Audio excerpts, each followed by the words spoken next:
Giveaway, you say? Oh, yeah. Figure Fight Club is the official giveaway channel of Action Figure YouTube. Thank you, members, for the love you bring, for every shared story and the joy you sing. To our sponsors, your support's the key. Together we build this legacy. Collectors unite in this fight we thrive. Figure Fight Club, our passions alive. Yeah. Unboxings and battles, the thrill of every find. Trading tales and treasures. Figure Fight Club Community.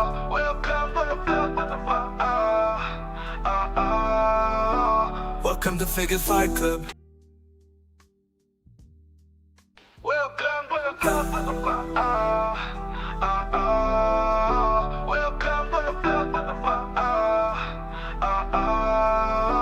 Welcome to Figure Fight Club, where collectors come to play. Discussions from relevance to hot toys shaped by collecting. Where pour a drink for yourself, collect your thoughts. Join us on this journey in action-packed talks. In the club, the fight is on. Action figures shine like the break of dawn.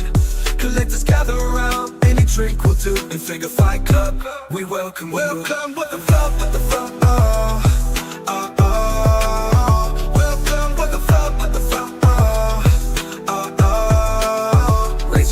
Up high, let's cheers. You're among collectors and like-minded peers. From stores to conventions, we take you backstage, exploring figures from modern day to the Stone Age. From the club, the fight is on. Action figures shine like the break of dawn. Collectors gather around, any drink will do. In Figure Fight Club, we welcome you. Welcome with the flow, with the flow. Welcome to Plastic Journey. I hope everyone is doing well. It's a little loud, ouch. I hope everyone is doing well. We have an awesome host, or I guess guest VIP tonight. You guys know him, part of Savage Crucible. But before we bring him out, we want to bring out our co-host. So everyone, give him a round of applause. What's up, guys? Hey, what's going on, guys? Good, man. How you guys doing? I'm gone for a week and nothing is working right here. So I got muted inadvertently. I can't see the opening video. It's been chaos, man. It's been a long week. I guess you can't leave. Exactly. It's like, Well, yeah. Well, technically you didn't leave because we did play a video yesterday. I was here in spirit, certainly. And Yeah. And even visually. And you That's also still right. went long on a pre-record and overlapped my show. He did still go around. Hey, we kept it to about 7 minutes. We tried. We really tried. Oh, no, it's all good. You got bust your balls, right? Yeah. I actually was very much on point and on schedule with the outro. There's, Yeah, I agree. It's all right. It was better. I just want to shout out the chat. You guys are amazing. We do have, the vertical and the mobile view on. Just testing out the waters. We tried it out for most shows this week, and we'll continue to test it out. So, Video Power Gaming, what's going on, dude? Archinto, hello. Magna Figure Photos, what's going on, dude? Magna. The Fanboy Tone, what's going on? What's going on, And- Tone? Good to see you, brother. And Fanboy Tone also gifted a $5 super chat. Stel Fan Club checking in. Damn, Stel's already got a fan club. That's crazy. Yeah. Well, Fanboy Tone, thank you very much for the $5 super chat. Lou, you know which one to press. Just once. Just once. Faces by Richie. When have I ever followed rules? Fanboy Tone again. He wants me to remove it, so thank you very much, Fanboy. Fanboy. Thank you, Fanboy Tone. Just once. If you remove Lou. it, just send it to me. I'll put it on my StreamYard. I'll put it. No, I was talking about the super chat. Hi guys, this is Faces by Richie here, and I just want to let you guys know that I love Figure Fight Club. Whoop. Starting it out early. I Rachel's love it. eyes. Loving. There Plastic you go. Platorium, what's going on, dude? What's up, Plastic? Keith. Victoria? Hey, What's Keith. up? What's up, brother? I'm trying to move as fast as I can, to be honest with you. We beef in Savage Crucible team. Oh, damn. Okay. Shogun Omega. No, we're How you not. doing, man? No, we're not. What's up? Oh, and Red Hood Collector. What's up, man? And Cool Ray. Red Hood. Thank you very much for gifting a membership. And again, members, we do a member show right after this one on Friday nights, and every membership we do a giveaway. And in this case, it went to Ryan Riley 6082. Cool Ray, thank you again for gifting a membership. I'll be on that. King of the giveaways. Every membership. We are king of the giveaways. Not just every member stream, because we're doing a giveaway tonight too during this live. Oh. Yeah. We'll do that. We'll talk about that a little later. That'd be cool. Very cool. Amateur Hour 24/7. Hello. Oh, I thought you was talking to me and Lou or something for a second. Maybe we're. Whoa, hey, Derek, what's going on? Hey, what's I'm up, just Derek? Kidding. I'm just kidding. You know that. Well, let's bring out our VIP. Let's bring him up. I think that's a good idea. Stel, sorry to have you waiting back there for so long. No, it's all good. I was actually enjoying it. So. All right, that's good. I'm glad to hear that. How are you doing? Like amateur hour, Abby.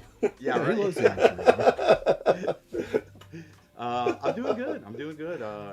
I can hear the kids hollering on the other room in there, and my wife's in charge of that, and I'm here with you guys, so it's a great night. Every night where we stream, or when we stream on Figure Fight Club, I have to send my wife into, single parent mode, and I was like, listen, I gotta be here. I'm sorry. And then I was like, okay, they can't be playing their Nintendos. They have to get off their iPads. Yeah, have like a volume setting rule and all that. Like, yeah, you guys got to go to the other corner of the house. Yeah, I sent them upstairs. I was like, oh, you got to go all the way upstairs. It's like, don't stay down here. Good to know. And like Lou earlier, having a little bit of technical difficulties, but we made it. We're here. We did make it. An awesome night. Yes. So yeah, I'm excited to get this going. Are you ready to get grilled by all of our questions? I was born ready. It was downhill thereafter. So.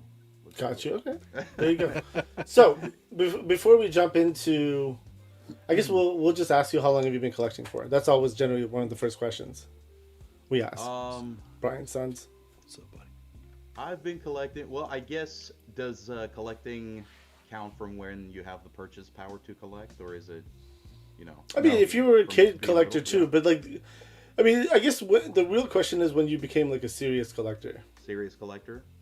Yeah. I would say probably late teens, when I kind of started working and I, had a little bit of more purchasing power. Probably around the time of like Lord of the Rings. So I want to say 2000, 2001. Okay. I got really into it because that was probably the most extensive I ever collected a line was, that Toy Biz Lord of the Rings line. I absolutely loved it, every bit of it. So I would say since then, I was 16, 17. 16, 17, okay. Now, did you, what was it that got you started in collecting? So, going a little bit further back,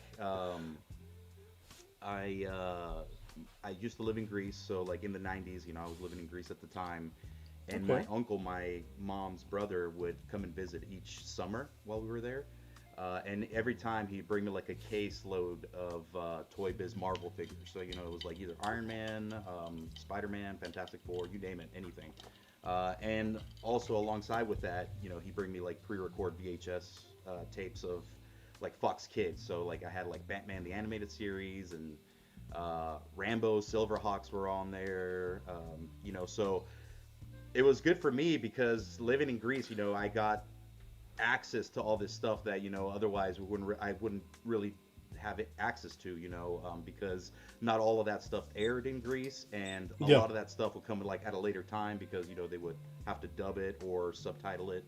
But I was lucky enough to have that and have the toys, and luckily that I had a good amount of friends that wanted to come over and play action figures. Okay. I mean, so it was the Marvel Legends Toy Biz is really what kind of got you started as a serious collector, and in Greece too, because I know in Greece it's probably a lot harder to get, because I've been to Greece, I've been to Europe many times, and I remember as a collector, I tried to go to a store, find a store. You know how hard it was to find a freaking toy store? It was difficult.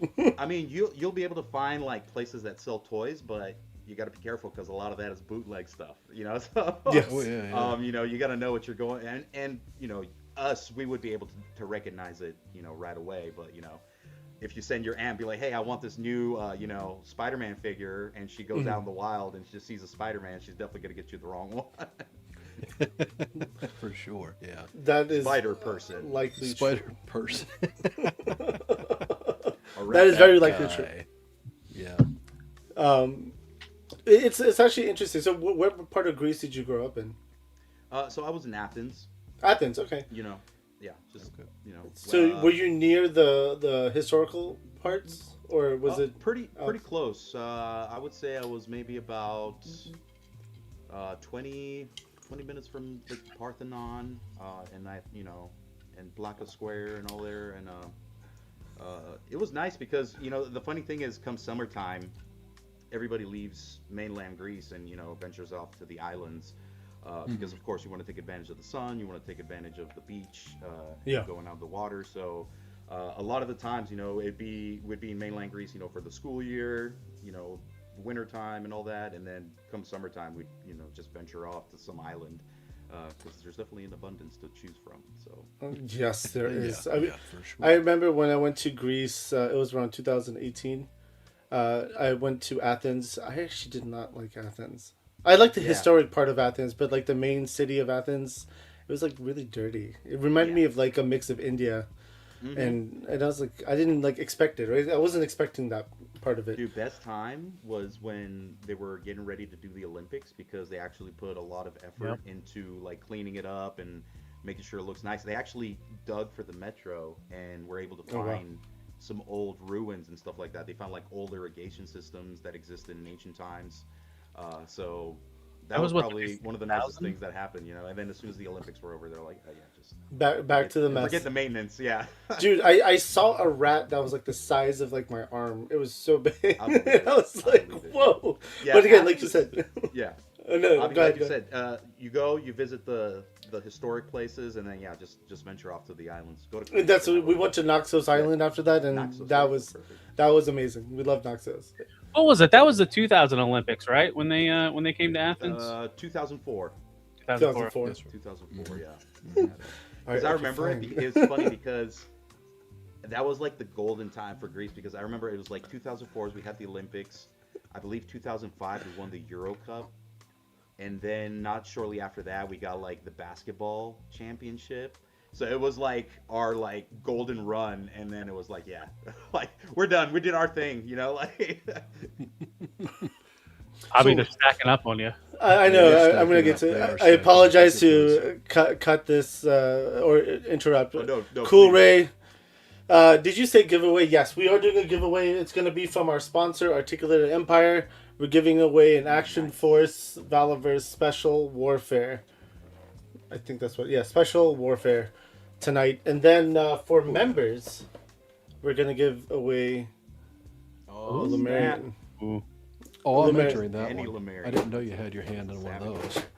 Yeah, I have my hands on a lot of things. What are you talking about? Should we Hold wait? it back on me, Abby. I'm not Should happy right now. Should we play the video for just this one or for all of them? Well, no, let's just play the video for this yeah. one right now, and then we'll play the video. Cool for Ray, the thank other you for ones. the $2 super chat. Absolutely, thank you. Cool Ray. Are you gonna play the same video? God damn it! Breathe, Abby. Just breathe. I'm breathing. It'll be okay. All right. Hi guys, this is Faces by Rachie here, and I just want to let you guys know that I love Figure Fight Club. Woo!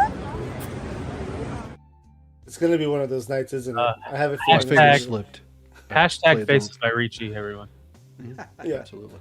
So, Stel, it's one of our Fridays. We had Shogun Omega. We introduced him as a new co-host, and we were all chatting, and the chat just kind of went wild with super chats, and they all wanted us just to play that one video over and over. And Lou can't stop clicking that button anymore. So we have other videos, but He's like programmed now. He's like, Shogun don't know. Omega. I don't know the reson why, but there's reasons. I give the people what they want. She has nice eyes, I know. Shogun Omega, thank you very much for the $2 super chat. Don't ignore Cool Ray's super chat. We want fan service. So we're playing it for you now. We give the people. Thank you again, what Shogun. they want. This is for you, Shogun, and Cool Ray, and everyone else in the chat. Hi guys, this is Faces by Rachie here, and I just want to let you guys know that I love Figure Fight Club. Whoop. Okay, there is one more. We'll get to that right now. Yep. Cool Ray, again, thank you again for the $2 super chat. Fan service question mark. Cool Ray, again, we appreciate you for sure, 100%. Absolutely. Go ahead. Hit the fan service. Hit it. This is for you guys, and this is for you, Cool Ray. And this is for Abby. Especially for Abby. Hi guys, this is Faces by Rachie here, and I just want to let you guys know that I love Figure Fight Club. Whoop. Thank you guys very much for the super Deja chats. vu I could take all night long. Yeah. And people in the chat, if you guys are putting in questions, we are flagging them, so we'll ask them a little later. But yeah, we'll go back to Stel now because he is a VIP. Yes, welcome, and Stel. Thank you for joining us. So good to have you here tonight. No, it really is, though. I've been looking forward to it, man. Now, out of all those figures, the Toy Biz ones, which one was your favorite, like you truly cared about? Oh, I believe it was the Wave 2 of the Spider-Man animated series that they did. It was like a super posable Spider-Man for the time. It had like maybe like 19, 20 points of articulation or something like that. It had O-ring at the waist, so it was super bendable. And you could get that guy in like super Spider-Man pose. So I just remember just being super young and being like, this is amazing, like just being able to get him in these poses and stuff like that. I probably hands down, that was probably my favorite. Okay. The most played with. So. Yeah, I can imagine that was a killer figure back then. It was amazing. It just amazing. No pun intended. Amazing. It's Raven Eyes, what's up, man? What's up, Raven Eyes? Now, obviously, you've kind of graduated since then to current events, current times, and you probably have multiple lines you collect today. What are some of your lines you collect today? Ooh, so some of the lines I am loving right now is probably I love the classified line from Hasbro, G.I. Joe. I'm loving Monster Force, Creative Beasts, Skeletron. What else? I guess Savage Crucible is all right. Oh, really? You kind of like that line? They're okay. That's good. What else? What am I forgetting? I collected a little bit of the Indiana Jones line too, when Hasbro kind of let that out. And I cherry pick the Marvel Legends. Like real unique take on characters. Like I know a lot of people didn't care for it, but I got that 2-pack with Nick Fury and the Punisher in it. Oh yeah. Just because I really wanted this Nick Fury, man. I love the look of him. Like he's totally it's not the classic Shield outfit, but as like a spy espionage, I just absolutely love it. And I had to give him, if you can see there, I had to make him a cigar. Little upgrade. Yeah. I love all the video game stuff. I'm all about it. Keep doing video game decos. Yeah, right? I agree. It's a nice little unique take on stuff that you wouldn't normally get, so. I almost wish they would do that like digital effect that NECA did with the Turtles, where they were the video game box sets. Mm-hmm. Hey, one of my biggest gripes is the fact that, some of the old, like, Toy Biz Marvel Legends, you always got an awesome diorama piece or something you could utilize with that figure. Let's go back. Come on, guys. Let's go back. Yes, we need more of that. Absolutely. Yes. That's especially with today's, how great is how many great things are being produced, right? With the dioramas for those were cool, but what we could produce today with new technology. Saying, Yes. The thing is, like, I agree with you with the Dio stuff coming in today, but think about how much more expensive that would get on the figures. I mean, like now we're getting what, like $30. Let's just say average price of $30. It's probably 35 realistically, but you're going to put a big piece of plastic that needs to connect together. That's what, $10-15? It's true. It could be. It's true. Yeah. Well, the other thing is, I think there's enough third party like guys that you see at these shows that are doing Dio stuff. Mm-hmm. They've got the market, right? Why would a action figure company just do that? Put the time and energy into it. Especially if you look into it, you're always going to be able to find somebody that does something that is relating to the figures you collect, which is great. But I think part of it is the fact that, like, we're paying more for some figures. Not, some figures, it's worth what you're paying for. I understand mechanics going into it and all that. But some figures, the price is going up.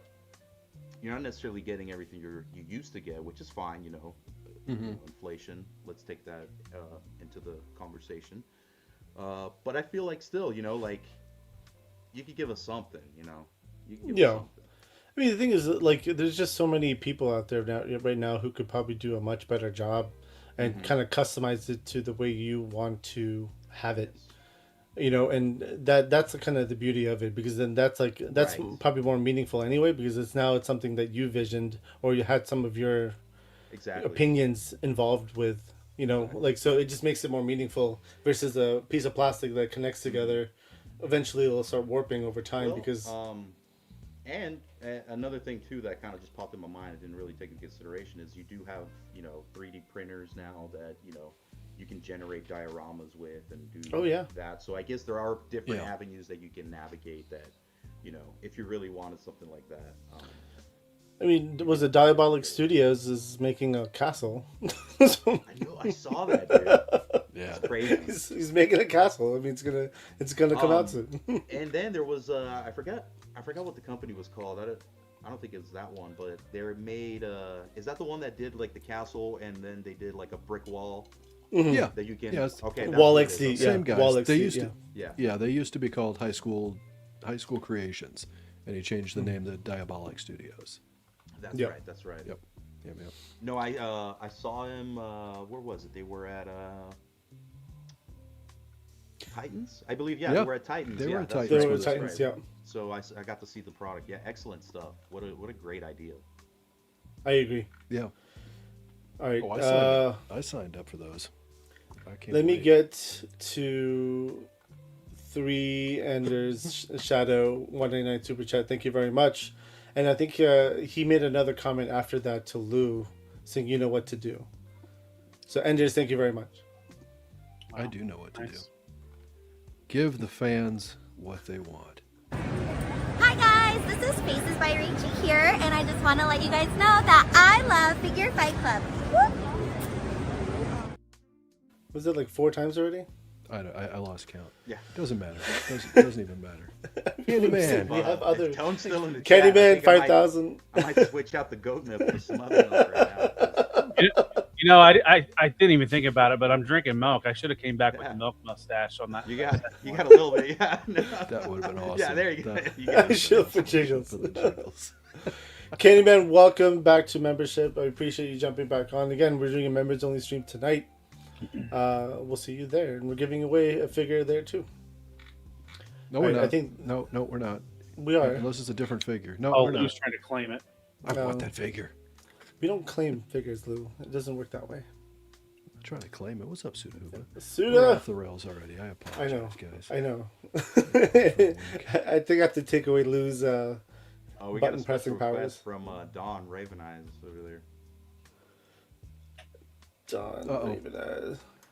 Wait, I missed it. Can you show it about a dozen more times? Done. Nice. I just keep watching. I'm sure it'll play eventually because Oh, they're coming through. So I'm I see this That's now. coming. to yell at my son, tell him to bring the gallon. Ron Ivy, thank you very much for using your member chat for 13 months. Damn, 13 months. Holy crap. Can't wait for IshCon this year. Hope to see you all. We'll definitely be there. I know will, man. you'll be there, right, Stel? We'll be there. Yeah, I will be there with Chris, and I think Dawn is going to be there too. So he's probably going to be hanging out with us. Awesome. All right. Yeah, I can't wait for IshCon either. It's such a fun convention. It's really nice. You know, since we are talking about IshCon, there was a question in the chat that I did, or someone started, from Magna Figure Photo. Stel, drop figure for IshCon? Hints? It's not a figure. Okay. Is it a dragon? It's not a figure. Could it be a book? Bookend, maybe? Well, I'm excited. That's all I can say. I'm excited. There's too much into that hint. It's not a figure. That's just awesome. There's so many possibilities there.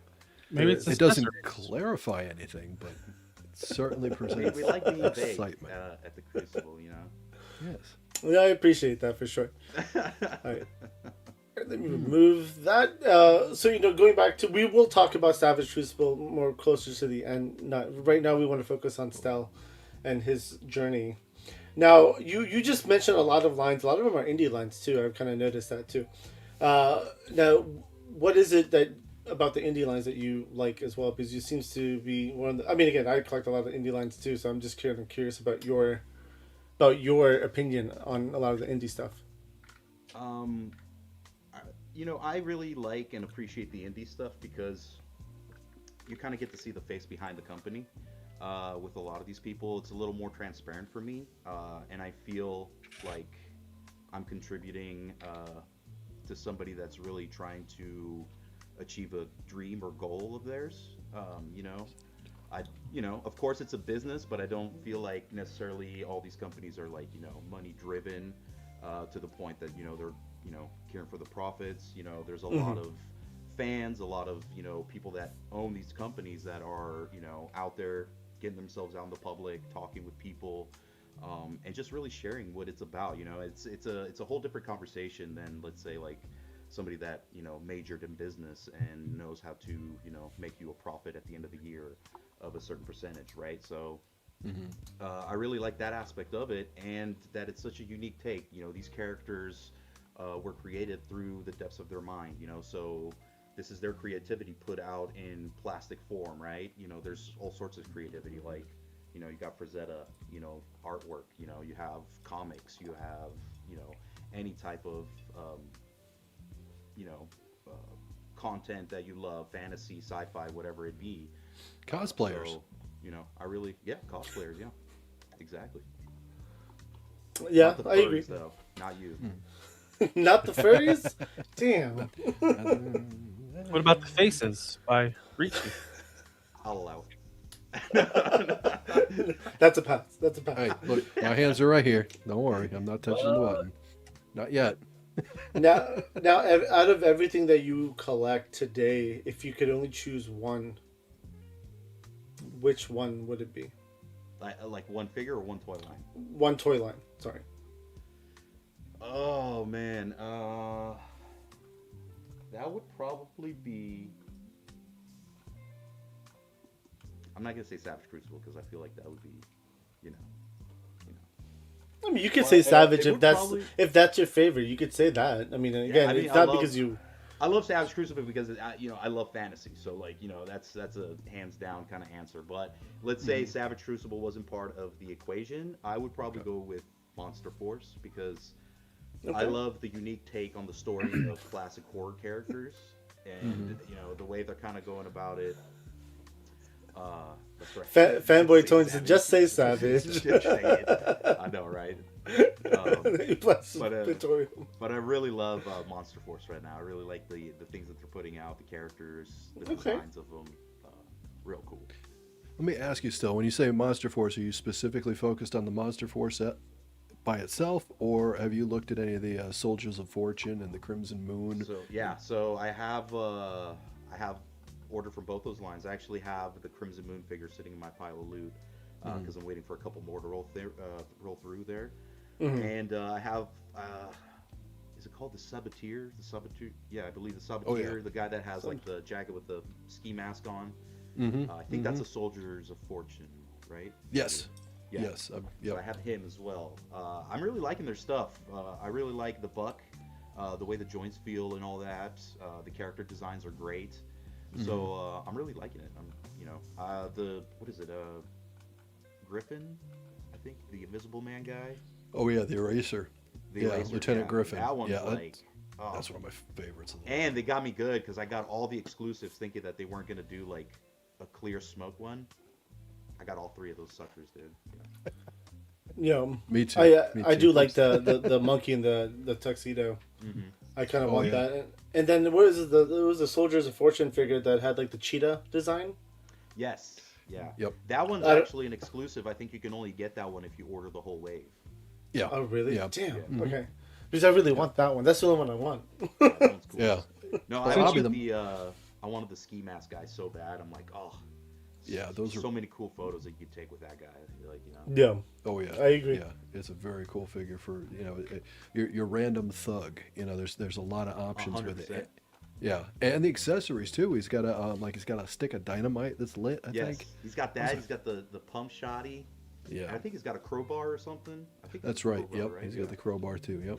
I missed out on what did Marvel Legends do? The tracksuit jogger. guys. The Yeah, tracksuit with the red tracksuit guy. I forget what. Yeah, he had the ski mask on. Tracksuit Mafia, right? Yeah.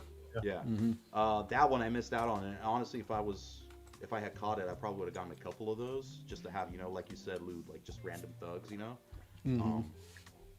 You got to buy at least 5. It's funny how Yeah, many like announcements it. there was in the last couple of days of updates on random thugs figures that are going to be coming out. That's Very true. true. Yes, that's true. Just generic civilians. You I mean guess. NPCs? NPCs. NPCs, the extras. Extras. That's what he called. I was like, I forget what Bobby called his. Extras. Yeah. I mean, it'll be interesting to see. I mean, again, like those figures are useful because again, everyone wants background figures in shots, especially for shots. Mm-hmm. So it makes sense. But again, if you could convert that into like different things, because again, I'm a big fan of popping and swapping, like customize or kitbashing, I should say. Like then you could turn into a different character, like kind of fit in your own world and your own scene or whatever. So if they have the ability to do that, which most of these like Monster Force do, the Bobby's line does as well. You could easily cut kitbash to make them different. Right. Yeah. No, absolutely. Yeah. No, there's. But I'm kind of there's so surprised many by options. Monster Force, to be honest with you. It's good That's stuff, a- dude. that's- It got, I was kind of like cherry picking it at first, I mean, Mhm. I'm still kind of, because trying to, with so many toy lines, you kind of are forced to cherry pick a little bit. Yeah. So, but they got me good on some figures because I really like the designs. Even that, what was a Halloween boy, I knew nothing about prior to that, but just something about that orange, just the orange suit, and the way his design is, I fell for it. Yeah, I get that. Oh, I could imagine. You I fell could for Halloween Boy, huh? That was one I resisted. I was like, I saw it at Toylanta, and I was like, it's cool, but So there's so much other stuff. It won't scale too great. Originally, I had him because I was gonna get the Hacks Hellboy, but then they kind of pissed me off the way they rolled it separate, and then they did his jacket separate and all that. I was like, man, I really don't want to pay $100 for that. So I got the McFarlane one because I figured I'm like, okay, he comes with everything. I'm just gonna jazz it up a bit because I can definitely make it look better than what it's gonna come looking like, and that's gonna be my Hellboy. But originally, I wanted Hellboy to kind of pair up with in my little lore in my head with Halloween Boy because they're both kind of the same character, right? They're both kind of like going after the occult and magic and all that. So I kind of had this crazy idea of like how they kind of like would team up and go on like missions together or something like that. So that's why and that's was like, oh, I gotta have him. See, that's Yep. that's how you justify toy purchase, guys, right there. That's Well, right. I can imagine how difficult and how fun it can be when you go to all these toy shows and then all these toys that you see you want to buy and you're like, oh shit, what am I going to get into? Scratching and itching. Yeah. Yeah. Dude, I'm saving up for IshCon. Like I'm selling stuff right now just so I can make enough, like so I could have enough money because I felt like I don't like dipping into like I have my toy purchases, especially for shows, like separate. Like I have like my own bank account for Figure Fight Club. Most of the money goes through there. But there'll be times where I cross it into like if I order something off of Amazon and then like I get that look from the wife. And it's not like I order something. I order a lot off of her. Every day there's a box coming. So it's just like she's like, listen, you got your own bank account for this stuff. I was like, but I only got like I'm not doing 2 memberships to Amazon. Hell no. But like I'm selling stuff right now because again, like for me, it has to recycle. At this point, exactly. I'm at a point where it's just like there's boxes on the floor and it bugs the shit out of me. Oh, yes. Yeah, I might bring some stuff to either trade or try to sell off at IshCon myself. I was to say Friday night there's that swap in the lobby. Yeah. So Very nice. Well, I'll tell you what, Stel, if you have any of the Savage Lemurians lying around? You want to sell or trade? Since Abby won't even tell me he has them. Let me know. I showed you a picture of it. You said no. Lou's No, like a dope fiend. He just needs his next hit. Yeah. I wouldn't have said no to that. You did. No. Because you said you wanted the other one, and then I showed you the other one. No. I sent you 2 pictures. You just Well, let lied. me tell you, like, do you have Viteris, Lou? I do. I've got a few Apex? Viteras. Okay. Mm-hmm.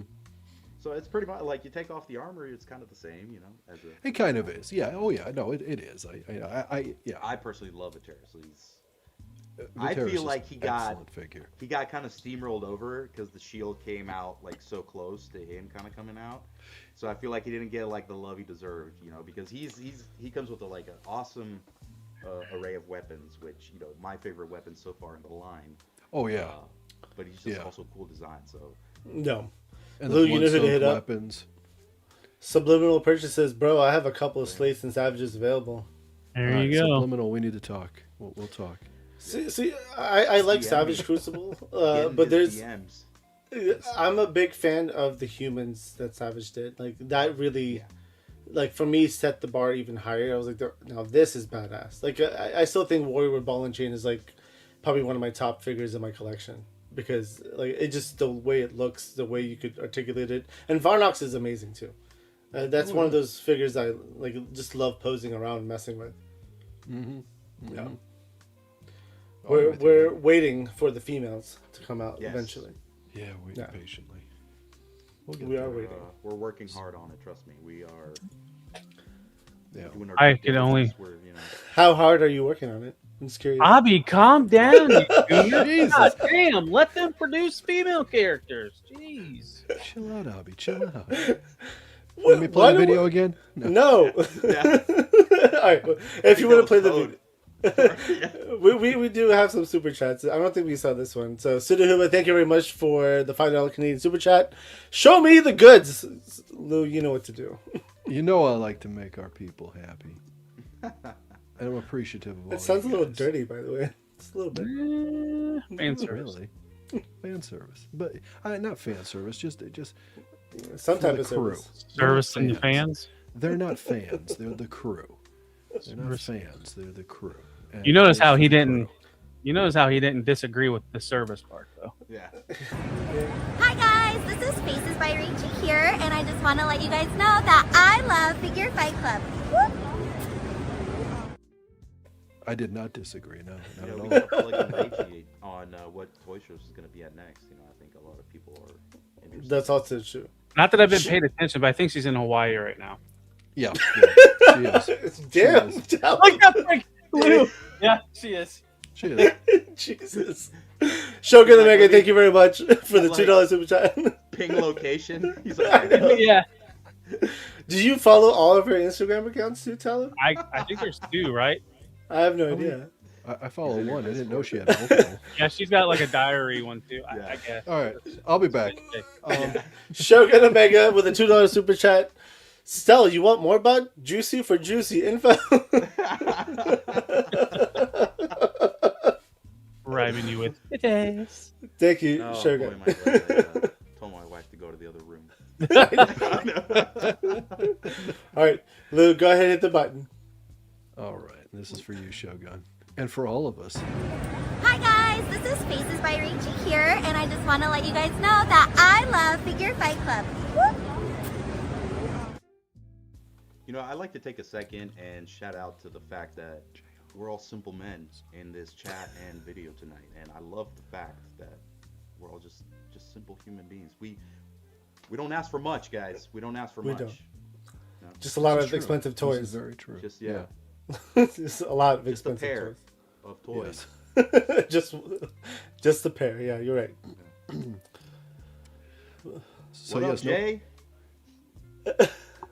Yep, Jay. Yep. What's up? Jehovah's here. I do want to get to some of the questions we start from the chat. So let's start with Travis. Stel, Lou will play the video all night if you can give us hints on the next exclusive. You know, I already did, and I don't think we got one when I dropped. You know. Look at Lou. He was on. I thought he was about to play right. I know you're right. Stell's right. He is. So you know, this is for Without Stel any then. further ado, folks. No, Absolutely. you can't play it. Nope. Fine. All right. I tried. Nope. I tried. House Hendo, Stelios, would you consider Lemurian cosplay as a furry, or is that just Bernard and Jaeger to you? Yeah, because they're cold-blooded, man. Only mammals are free. Okay. All right. Okay. It's an interesting question, too. Subliminal purchases. Hey, Stel, what's a cartoon from your childhood that you would love for Harbinger to tackle the figures for? Personally, for me, it's either Jace and the Wheeled Warriors or Mutant League Football. Interesting. I forgot Love it. about Mutant I love League. it.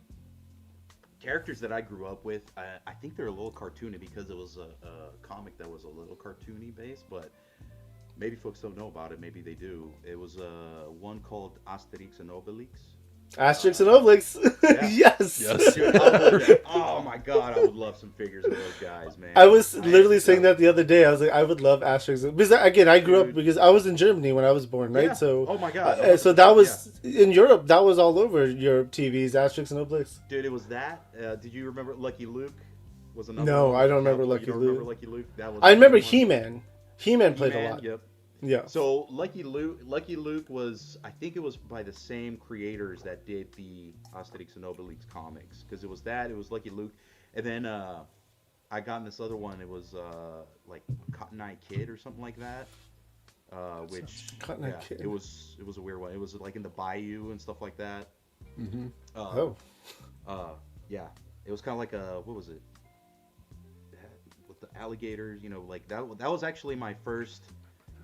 You could say introduction to like redneck hillbillies and stuff, because they had like the suspenders and that, and the banjos. And, Wait, are you saying there's no hillbillies in Europe? Come on now. Well, no, we got gypsies. It was very different. Yes, I know.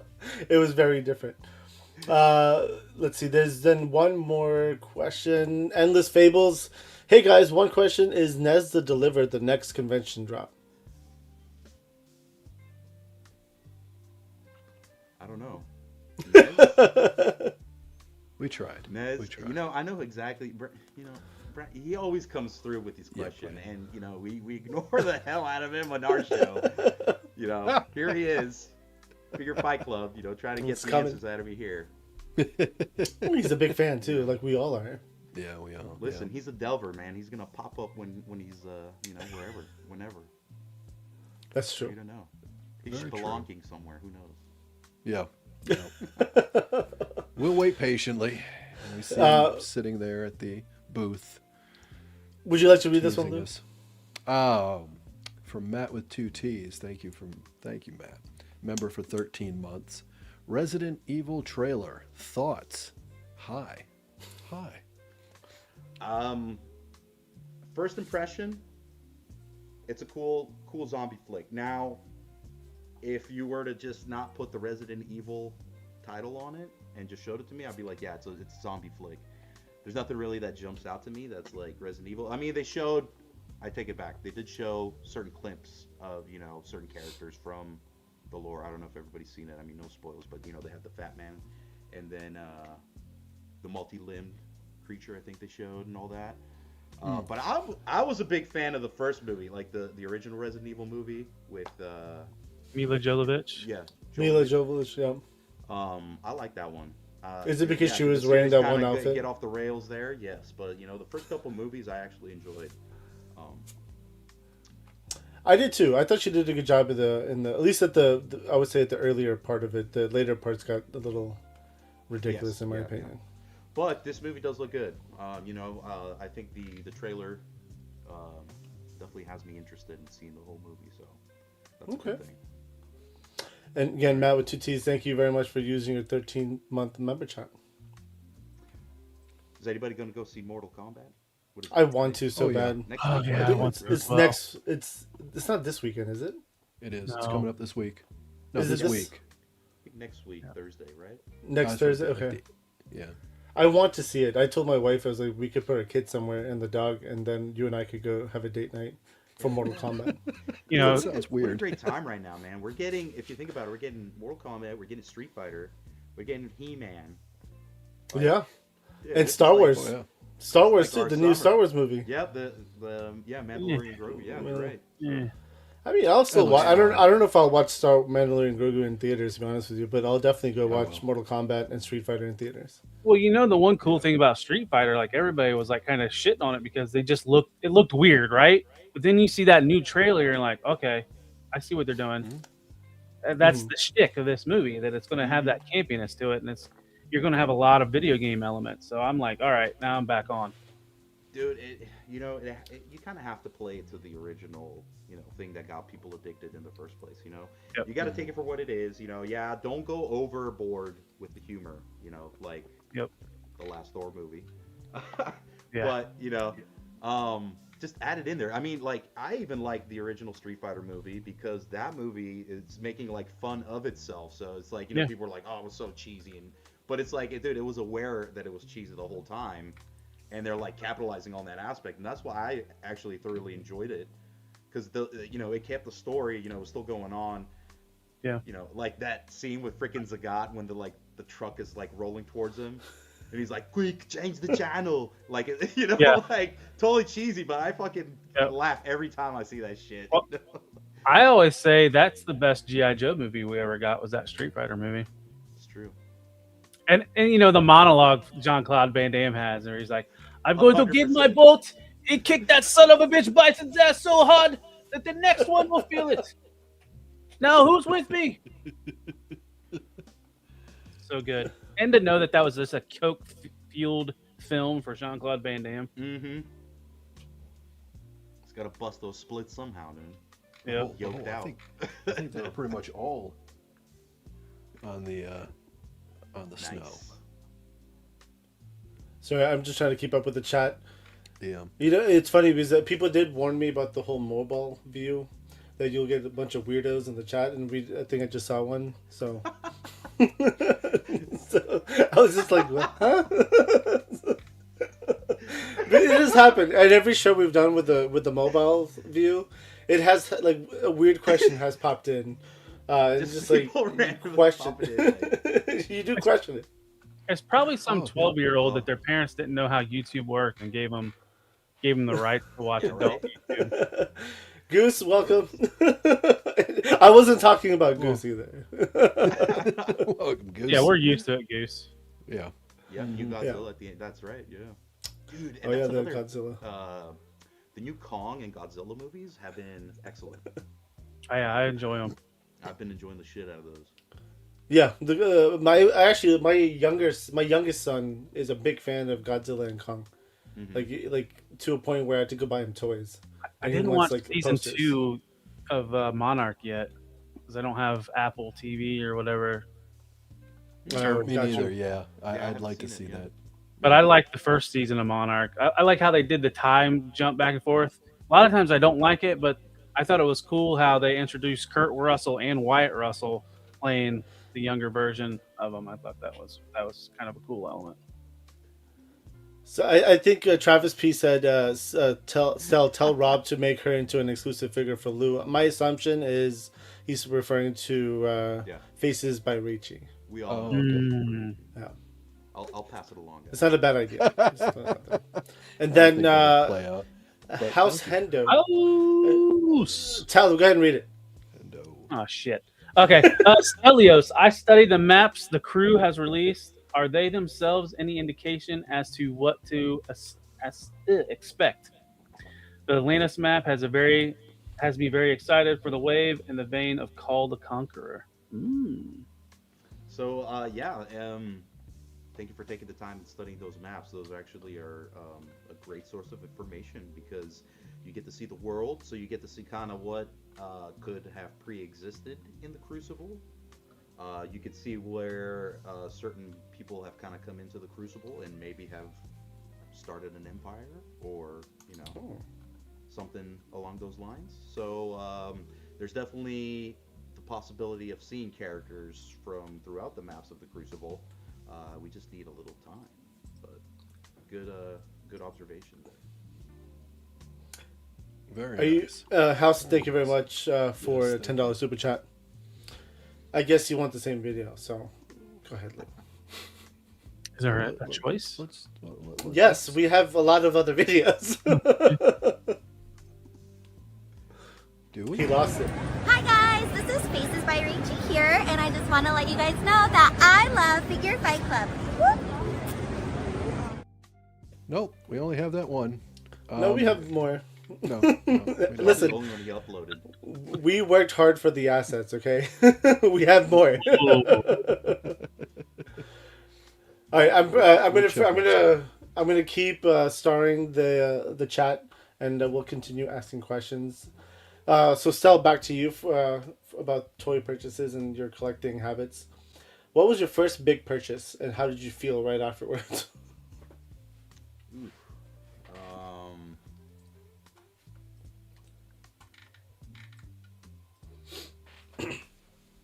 I must say, probably my first. Like when I say big or huge, I mean like expensive. Expensive, right? Yeah. Yeah. So that's probably when Savage Crucible did the Kickstarter. That's probably the most I've ever spent at one time on action figures. All right. I won't give an amount because my wife could potentially watch this video, and I don't like Understood. my couch. She I really definitely don't should like the not couch. watch this video. You don't like the couch.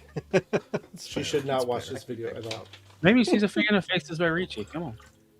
Yeah, it's actually, it was I did a GoFundMe and people helped me purchase the wave. Yeah, it was great. Thank you guys. That's what. It was a donation.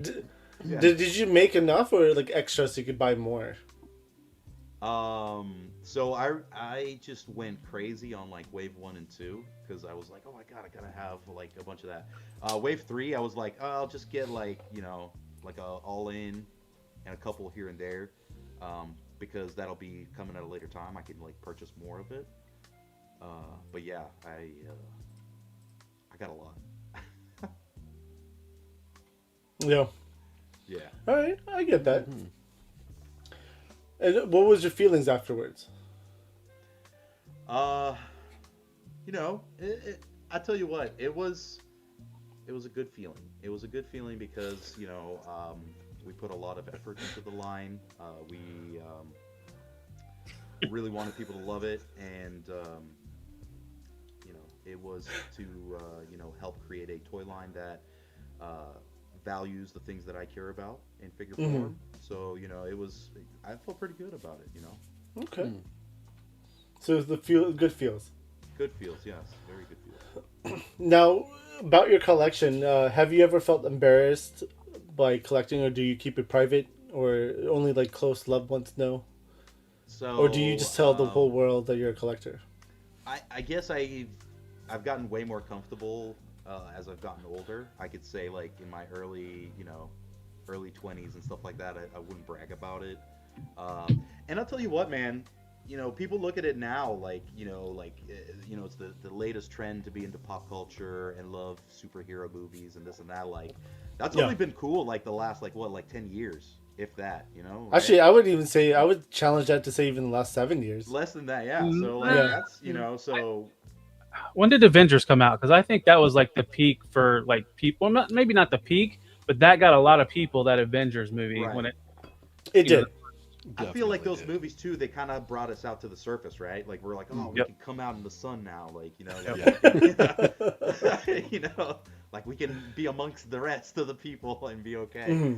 But yeah, like, you know, and even worse so in Greece, you know, it was so much looked upon as something silly, you know, like it was like, oh, you know, like this isn't gonna benefit you in anything, like, you know, further in life. So it's like, don't pay, you know, don't waste your time, you know, reading comics or doing this or doing that. So it was a little bit of a different mindset for me, you know, also kind of growing up. So, you know, like my dad is, I couldn't get him to sit through a Star Wars movie or any fantasy or anything like that. He just cannot, you know, comprehend it, right? Like if we're to sit and watch like a documentary on like World War II, oh dude, like he'll bust out the popcorn and the beer, kick back in the recliner, we're ready to go. But anything sci-fi, fantasy, he's like, oh, I can't. Like, like I just think it's also like the times where you kind of were brought up too. Yeah, 100%. You know, that's really like, so my parents, like, you know, at least like my you know, when my dad was alive, they mostly watched Indian movies and like Yeah. Indian news. Like even now, like today, my mom really just watches Indian news, and I'm just like, why? Like I question it. Like why? I'm 100% there with you, Ali, because my dad actually, you know, he was when he was I think 13, 14, is when the invasion of Cyprus happened, and that's when my grandfather at the time, because of, you know, the way Greece is, like if they get attacked, they, you know, initiate like a militia, right? So people have to go and fight for the country and all that. So when they invaded, communications dropped in Greece, right? So telephones didn't work. My grandfather got, you know, drafted to go to some post. So for 3 days he didn't know, you know, they didn't know where he was, and eventually he called and basically told my dad, like, hey, like, you know, I'm at this post, you're the man of the house now. So I feel like at 13, 14 years old, like that probably kills any type of fantasy or any type of imagination your brain might do. Yeah, it's like, dude, I'm a man now, right? I don't got time to worry. I mean, about, I guess that makes like, sense.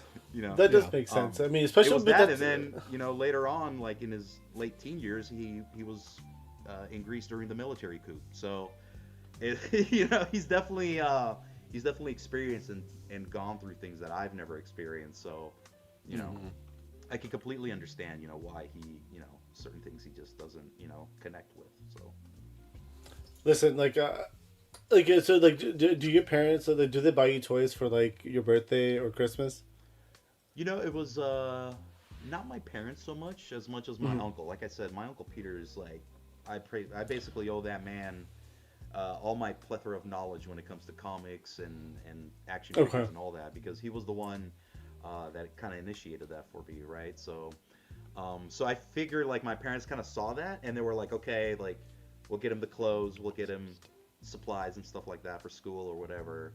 And then his uncle kind of has the toy aspect, right? So, and I wasn't complaining because I was happy. So, I was more referring to like current events, like today. oh, now? Yeah. No, I can't say they buy me much of they buy me much toys now. No. Unfortunately, I would love them to, but Yeah. I dude, every birthday, every Christmas, I give my mom a list. Like, here, buy this for you know, Christmas, buy this for my birthday. It's like, I want this toy. And she'll immediately be like, I don't know why you like these things, but it's like, but it's your gift, so whatever you want. I was like, all right. So, you know, now it's the tables have turned, because now I'll reach out to my uncle and be like, hey, have you read this? Have you see this? You know, he doesn't collect figures anymore. He's just really into, like, you know, the old Marvel stuff and comics and all that. So I'll just, you know, I'll hook him up with like old comics, or, you know, I got him the graphic novels for Savage Crucible to read. So it's nice to kind of be like, okay, it's my turn to contribute now. I mean, that's cool though. I mean, you're giving back. You're right, Talib. I heard you say, "Oh shit." Well, I saw Raven Eye Toys comment. I was like, I gotta go to the comic book store and get the Energon special tomorrow. Fuck. Yeah. Gotta do a little shopping. That means I could get some Street Fighter comics tomorrow somewhere. Possibly. Yep. They usually have it for that. Are there any toy lines that you've abandoned, collecting wise? I'm kind of starting to fall off the classified line right now. I'm telling Hasbro like, right away. I feel like I've kind of run my course, especially with vehicles and stuff like that. I'm like, dude, I've gotten crazy with all that stuff. The space is the biggest problem, I feel like. Especially because, again, like, even with like vehicles, like not just like classified, right? This is every line. Because like even McFarlane used to come out with some cool looking vehicles. Oh yeah. And like, you know, the Batmobiles, like the, what was it called, the military style one. Fuck, what's it called? Oh, from the Dark Knight series. Tumblr. Yeah, the Tumblr. I have like 4 of those. Don't ask me why I have 4, but I have 4. But then like you add the horses. Yes. And then you add like everything else. Dude, I have dragons, horses. There's just so much sitting around. I'm just like, why do I have all this? And now where do I put it? You definitely hit you hit a spot where you're kind of looking at your space, and then you're looking at your collection. You're like, gotta cut back a little bit. You know, some gotta sever a couple of heads off the Hydra here. I mean, like, I bought the Misery machine from Ramen Toy. Zika. Mm-hmm. Yeah, from Zika. Yeah, I bought that, and now it's sitting up here. You can see like the top part of it. Yeah, I can see the laser. But then I bought a white van as well, and I've never opened it. I'm just like, dude, I was this close to getting the black one for my Punisher figure, like so close, and I'm like, I can't. I don't have the space. I can't do it. Yeah, The one that they did for the A team was tempting too, but I just can't do them all. Well, right now it's sitting in my closet with all the other vehicles that I haven't been opened yet. Well, and Ace is doing a 2.0 of it. Goose, I will do that, dude. You can have it at cost. It's all yours because I don't think I'm going to open it. Making deals. Like, seriously, I don't think I'm opening it. This is standard procedure for Plastic Journey with Abby. Of course, dude. I need to know how much stuff I need to get rid of. Oh my god. Yeah. You were gonna ask something, Lou? I want to follow up on what you were saying as far as dropping down with GI Joe. Is it just an oversaturation, or are you kind of at the point where you have what you really desired from the line, and now it's fine? You might cherry pick, but otherwise you're very happy with the collection that you've got. I'm really happy with what I have right now. I mean, like I said, there's a couple more, like, he's not an original one, but I really like that. Forgot the name of it, but there's like a Western character, he's a bounty hunter. Sundown? Oh, the new one. Sundown. That's the new one, right? The new one that just came out? Yeah, he's based off the Cops and Crooks character, right? And he looks excellent, man. I'm like, oh my god, because, again, he's kind of scratching the Western itch, like he's having a cowboy. So that's kind of, what has me drawn towards that character. But I just feel like as a whole, I'm like, I'm really happy with what I have. I don't much care for anything. Now they're kind of like also $28, so I'm like, Yeah, I am definitely not pre-ordering anything that's not a Pulse exclusive. Exactly. Although, I get a lot of hate from the rest of the guys, but I grew up in the 90s, so I was part of it. Ninja Force, so TJ Bang, dude. Oh my god, yes. Give him to me. I want him right now. So you're excited about that. Okay, that's fair. So I was kind of like the same way. I mean, I was born in 80, but like all the early stuff I remember a little bit, but that 90s stuff like Ninja Force, Eco Warriors, DEF, those Even suckers hit hard, guys, dude. Like the Street Fighter, and the Mortal Kombat. Like, oh, dude, I would love that shit. That would be fun. That would be, I'd like to. Well, it's like, Hasbro has the Street Fighter license, but the movie, but that would be a perfect time to do a Street Fighter Joe crossover.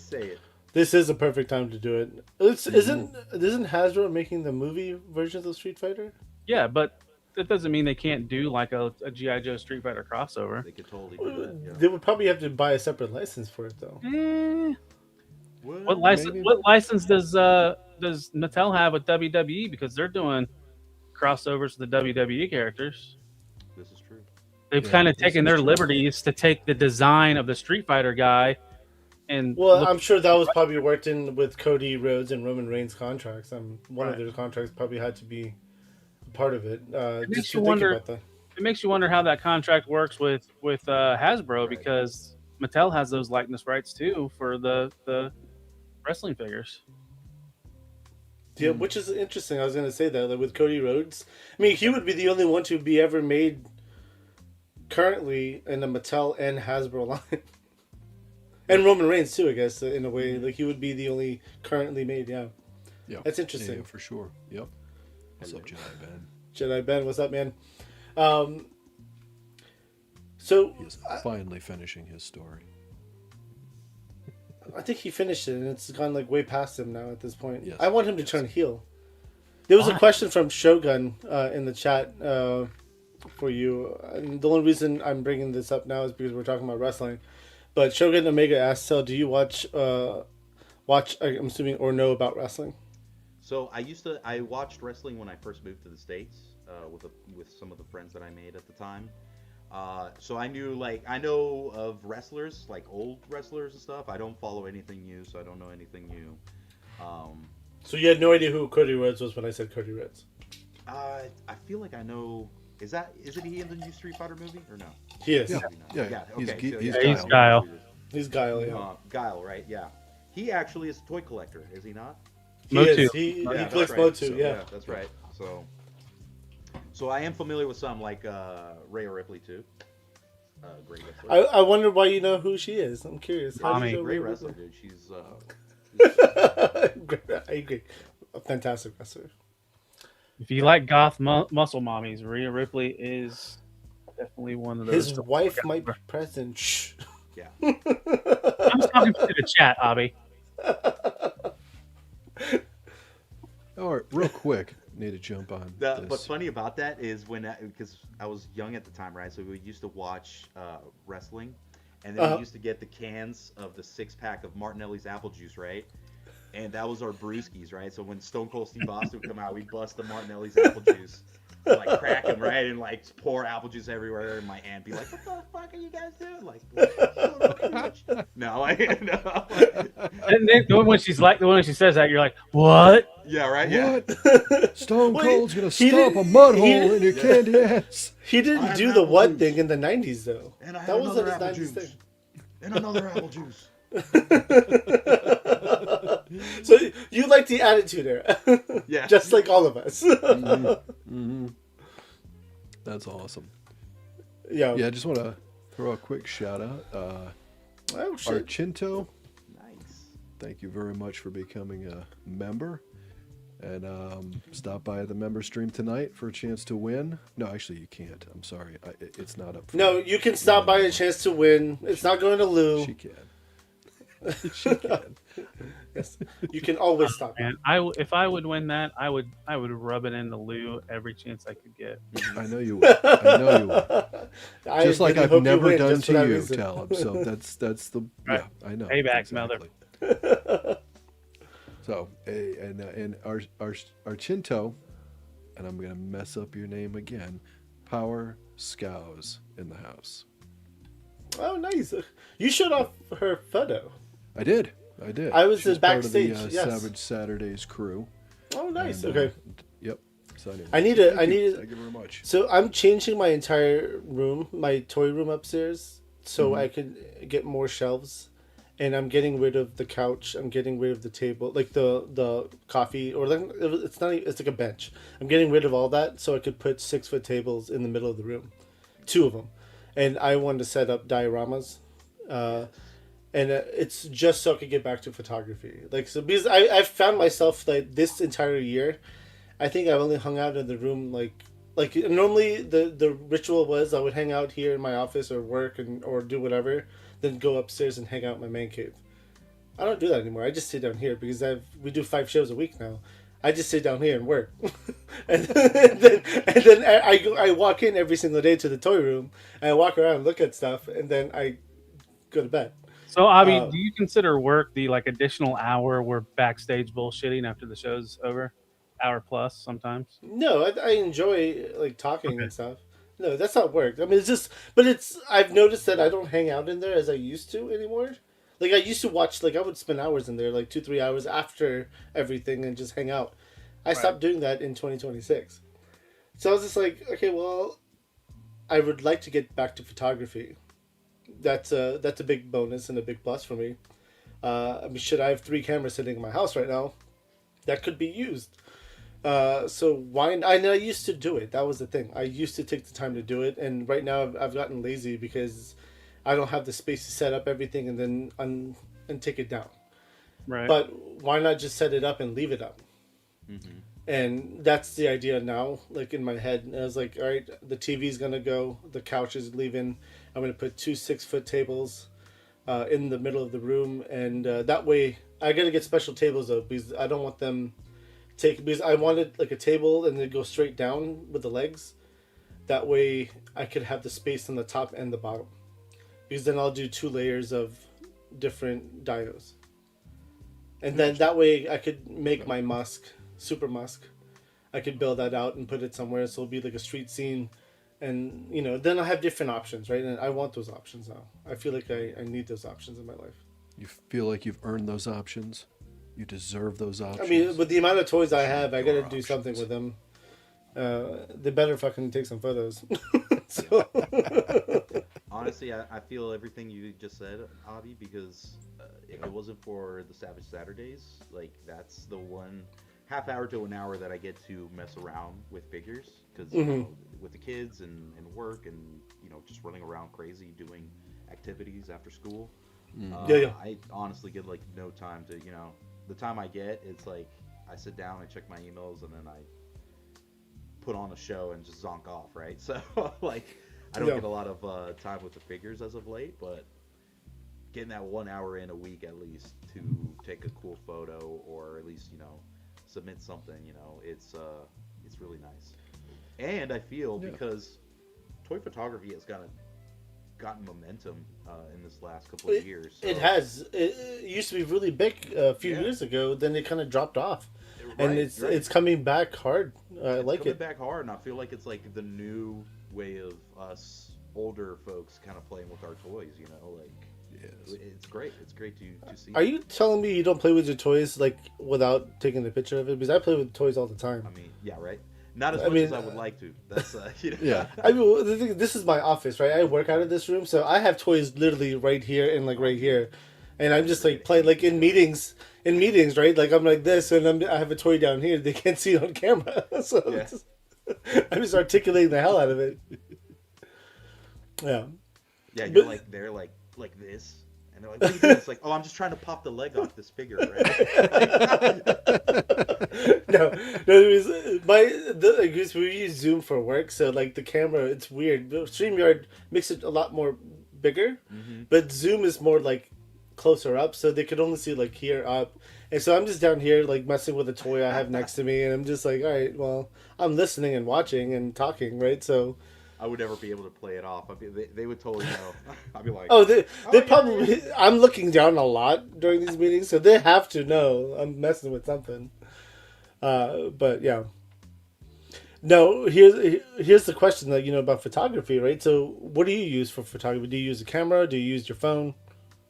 I use my Pixel 7, my phone. Okay.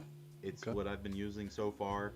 I am looking to get a camera. I've kind of gotten to that next stage where I feel like it's like, okay, now I can invest in a good camera for toy photography, because that's the only thing I really will use that camera for. I mean, granted, I'll take pictures of the kids and stuff like that, but the majority use of that camera is going to be for toy photography. So I really had to. Any camera you're looking at? Like, nothing in nothing specific. I would love some. Lou knows where I'm going with it. Get away, Stel. Leave. I know, Run. I feel like I'm being baited here. You are. You are. As I mentioned, I have multiple cameras, right? I have a Nikon D3300. It's more of a beginner camera, DSLR. I bought it a few years ago, but I have all the attachments, all the good stuff for it, right? And I was like, I don't really need this anymore. Yeah, I mean, you're getting rid of the casting couch, you said, so... Exactly. Right. Yeah. The casting couch is gone, so... I have a feeling it's more the couch when he's in trouble with the wife. No, not at all. Boy, I'm the king of this house. and we have a daybed also in our bedroom. Go upstairs and say that. Well, she is not watching tonight. Now, I was gonna say, I also have a daybed in my bedroom. So you have a third option. Yeah, I have a lot of options actually. He has options. Yeah, there's a lot of options here. My couch in the family room is pretty comfortable too. So it's fine. So I have a 3-bedroom house. So I was a bachelor in it originally. So I had the master bedroom, extra spare bedroom for guests, and then I have my toy room, right? So I get married, of course, and then we're getting ready to have our son, and it's like, okay, I want George to go in this room. So I'm like, of course, it's the toy room, right? So I'm like, why don't we put him in the guest room? It's empty. It's ready to go. No, I want him in this room. So, okay, I'm like, all right, fine.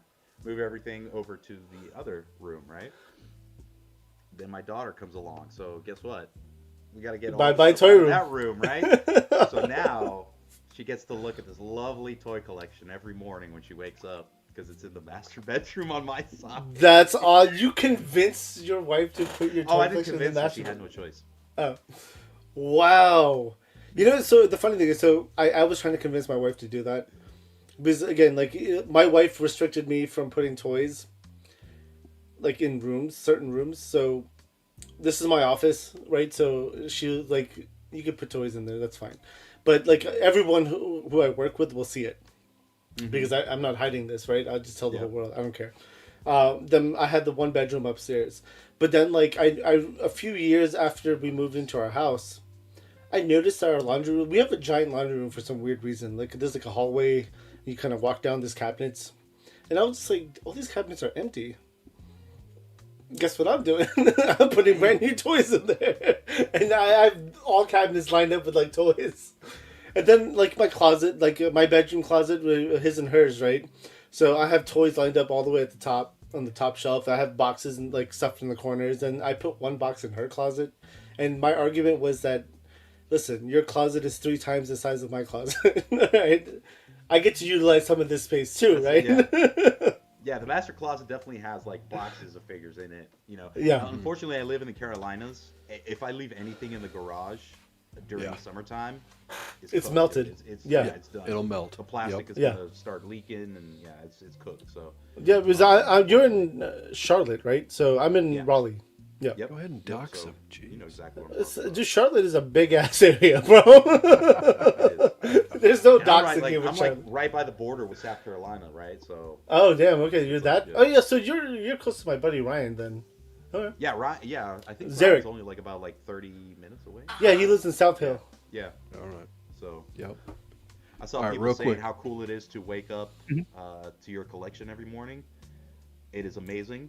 But let's say if this was Toy Story, I feel horrible for my toys because they've probably seen things that. Andy never did that. Yeah. I had the 12-inch Marvel Legends Hulk. Whoa, whoa.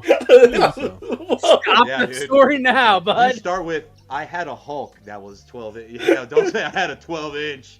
I was like, we have to cut this short, folks. No. Because Hulk didn't cut it short. Yeah. oh, Lordy. Anyway, Fanboy, before he leaves, Fanboy Tone just gave us a $2 super chat. We appreciate it. Fanboy, thank you very much. Gotta bounce. Have a good night. Roll the footage. This is for you. And for all the people. Hey, Abby, I'm going to choose a different one this time. Hi guys, this is Faces by Rachie here, and I just want to let you guys know that I love Figure Fight Club. Whoop. I lied. I know. I see something new every time I watch that, Lou. Just keep rolling it. All right. I just realized that she was holding a comic this whole time. You know, I actually have Was that she? comic too, I bet you do. and that comic has other pictures, some naughty ones. In of his her bed inside of between the box spring and the mattress. I mean, I No, know it's she's holding a comic. I don't know what it's the comic literally is right about, here. But I'll try to pay attention to next time. No, hey, I'm not calling you out, prove it. Abby. It's just it's a good thing that you. I've already For the pulled it show. out once under the members stream. Whoa! Don't pull it out on the member stream. Hands up. Don't pull it out at all. Leave it where it is. All right, anyways, let's get back to stuff. You wouldn't like Abby when I'm he's so angry. sorry, Stel. So I'm still shocked that you convinced you have toys in your master bedroom. So you're in your master bedroom right now. Yeah. Let me say I had toys in my master bedroom, and I am not with that woman anymore. We've been separated since 2019, so it doesn't always work out. I'm just surprised. I mean, I try to be. And now my master bedroom looks like this. It's every side of the bedroom. dude. So my master bedroom is like 1,500 square feet or 1,200 square feet, something like that, something ridiculous. And I was looking at the space once, and I asked my wife. I was like, "Hey, can we build shelves in like my side of the wall?" And she was like, "What do you want to put in there?" I was like, I looked at her. I was like, she was like, "No fucking toys in this room." I was like, I already have boxes of toys in this room. Why can't I just display them? If I could open them and put them on, that would look great. That's right. She said no. But I was like, what if we built because it's like the wall is like 17 feet, maybe something like that. Bobby, you're the king of the house. Why the fuck are dude. you not putting shelves in your bedroom? Yeah, I thought you don't sleep on the couch. Yeah. I don't. I have other bedrooms in my house. That's right. He's like, I gotta... And there's a copy of that comic book between the box spring and the mattress in every one of those beds It's in the night. in that house. And it's right there as well. So It's right here. That's I where know. it is. That's been the whole time. But I know that's where one of them is. Yeah. do you want me to send Anyway. you one, Lou? What do I need with a comic book? So Stel, I got a question for you.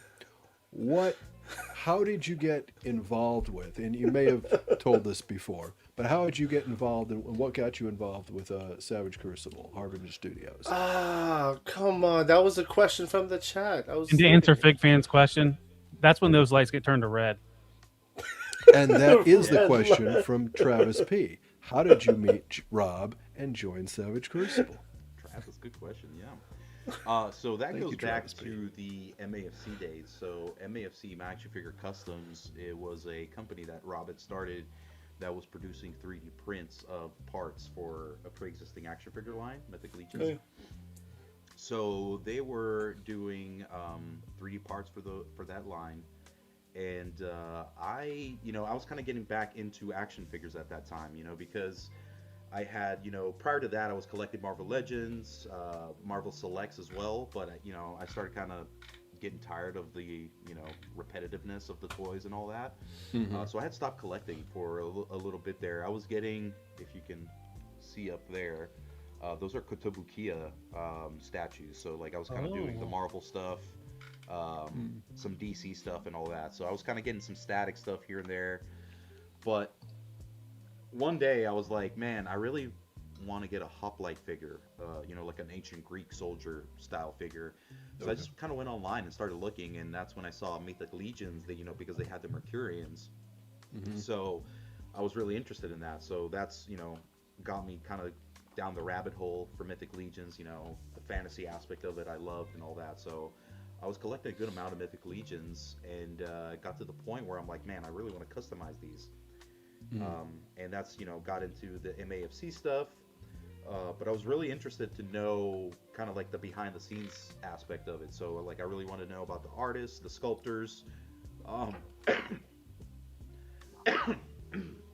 Excuse me, guys. So I want to know about the sculptors. I want to know a little bit about Rob. So I started doing the MAFC Painters Academy on YouTube, which was a show that we put together, showcasing 3D parts from MAFC, and then kind of going about different painting techniques that you can use to paint the parts. And then also getting to know about the artists, getting to know about the sculptors. And then we had Toylanta in 2022, and that's when Rob debuted the Savage Crucible line. So he kind of talked to us about that, and then he approached me and was like, hey, I would love for you to, handle the YouTube aspect of Savage Crucible, and then, give some pointers and some creative input on developing characters and stuff like that. So it was honestly a blessing for Rob to kind of ask me, and I was kind of awestruck at the time. And, to this day, I thank him for the opportunity, for bringing me along in this amazing journey, and getting to know a little bit more behind the scenes of how action figures are created and the whole process into what goes into creating action figures, because it's not as easy of just being like, hey, make this for me, and send it off somewhere, and next thing you know, it's at your doorstep. There's a lot of steps that are involved. And it was nice for Rob to kind of walk us through those steps, because he's a plethora of information. He's an open book. He doesn't keep secrets. He definitely likes to get the knowledge out. So like I said, I'm just happy that he brought me along for the journey. That's awesome. That's awesome. That's a great place to, good timing, but at the same time, you kind of got to know him prior to that a little bit. Yes. And that's Right, why yes. he approached you like that. Okay. 100%. And like I said, he was he was letting me know as far as what we were doing with the Painters Academy. He really liked that. He really liked the fact that we were bringing the sculptors out into the spotlight, and people got to know about Lee. They got to know about Kevin, which all these guys are currently working on the line. So Savage Crucible is just an extension of what people were doing for the MAFC parts. So it's great. It's great. Those guys are great people. Getting to talk to them too, they're really down to earth, and it's great to see what type of fantasy aspect gets them interested. What inspires their work and what inspires them to create and sculpt things. So that's wild. That's wild. And you do a lot. Are you still doing a lot of custom work as far as custom action figures and things of that nature? So I haven't done a lot of customizing, and it's funny because we were talking about toy photography a little bit ago, and I think that for the team that was one of the most I guess the things that we didn't really consider with the line, right? We were expecting people to be doing a lot of popping and swapping, a lot of customizing, and that was happening, but not as much as we were expecting. But the thing that caught us by surprise was the fact of the toy photography was like blowing up, right? So there was tons of people just taking photos and posting them of the figures. So it was really interesting for us because we never really considered that being like a driving force for people to collect a line. And it's been great because I personally love all the toy photography that I see. It's what got me interested to start doing it myself, because prior to that, I would take pictures, but it wasn't like a thought out process of taking that picture. It was like, oh, cool, there's my figure, bam, whatever. But being creative, coming up with the diorama or making a setting work in your framing is a really fun and different take on, like I said, it's like a kind of like a whole different way of playing with your toys, because you're playing with the toy trying to make it fit in this specific setting, right? So it's been amazing, and honestly, I can't get enough of it. I love seeing what people post, especially when we got drop figures and new figures kind of rolling out, and just seeing that next best thing, right? Seeing the next figure photographed and all that. It's just amazing. So there's a list you could get on, right, to get the next release early, so you can photograph it. So if because let's face it, we live in a world of possibilities, right? So Of course. it could be possible that we might not have the drop figures for IshCon and DFW, but in the chance that we do, those actually won't be a we won't have what we did basically for Toylanta, where we Early have a release reservation system. That's the word I was looking for. Thank you. Okay. So there's no reservation system for this, so it'll be okay. just available at the convention. We're really hoping and pushing to make sure that those are going to be there and available for everybody. Is it limited as well? I believe we're going to have a limit on it. We haven't discussed on the number of that yet, but there probably will be a limit implementation on it. And again, these 5 is a good are, number. 5. Just to specify again, just because we like to be transparent on it.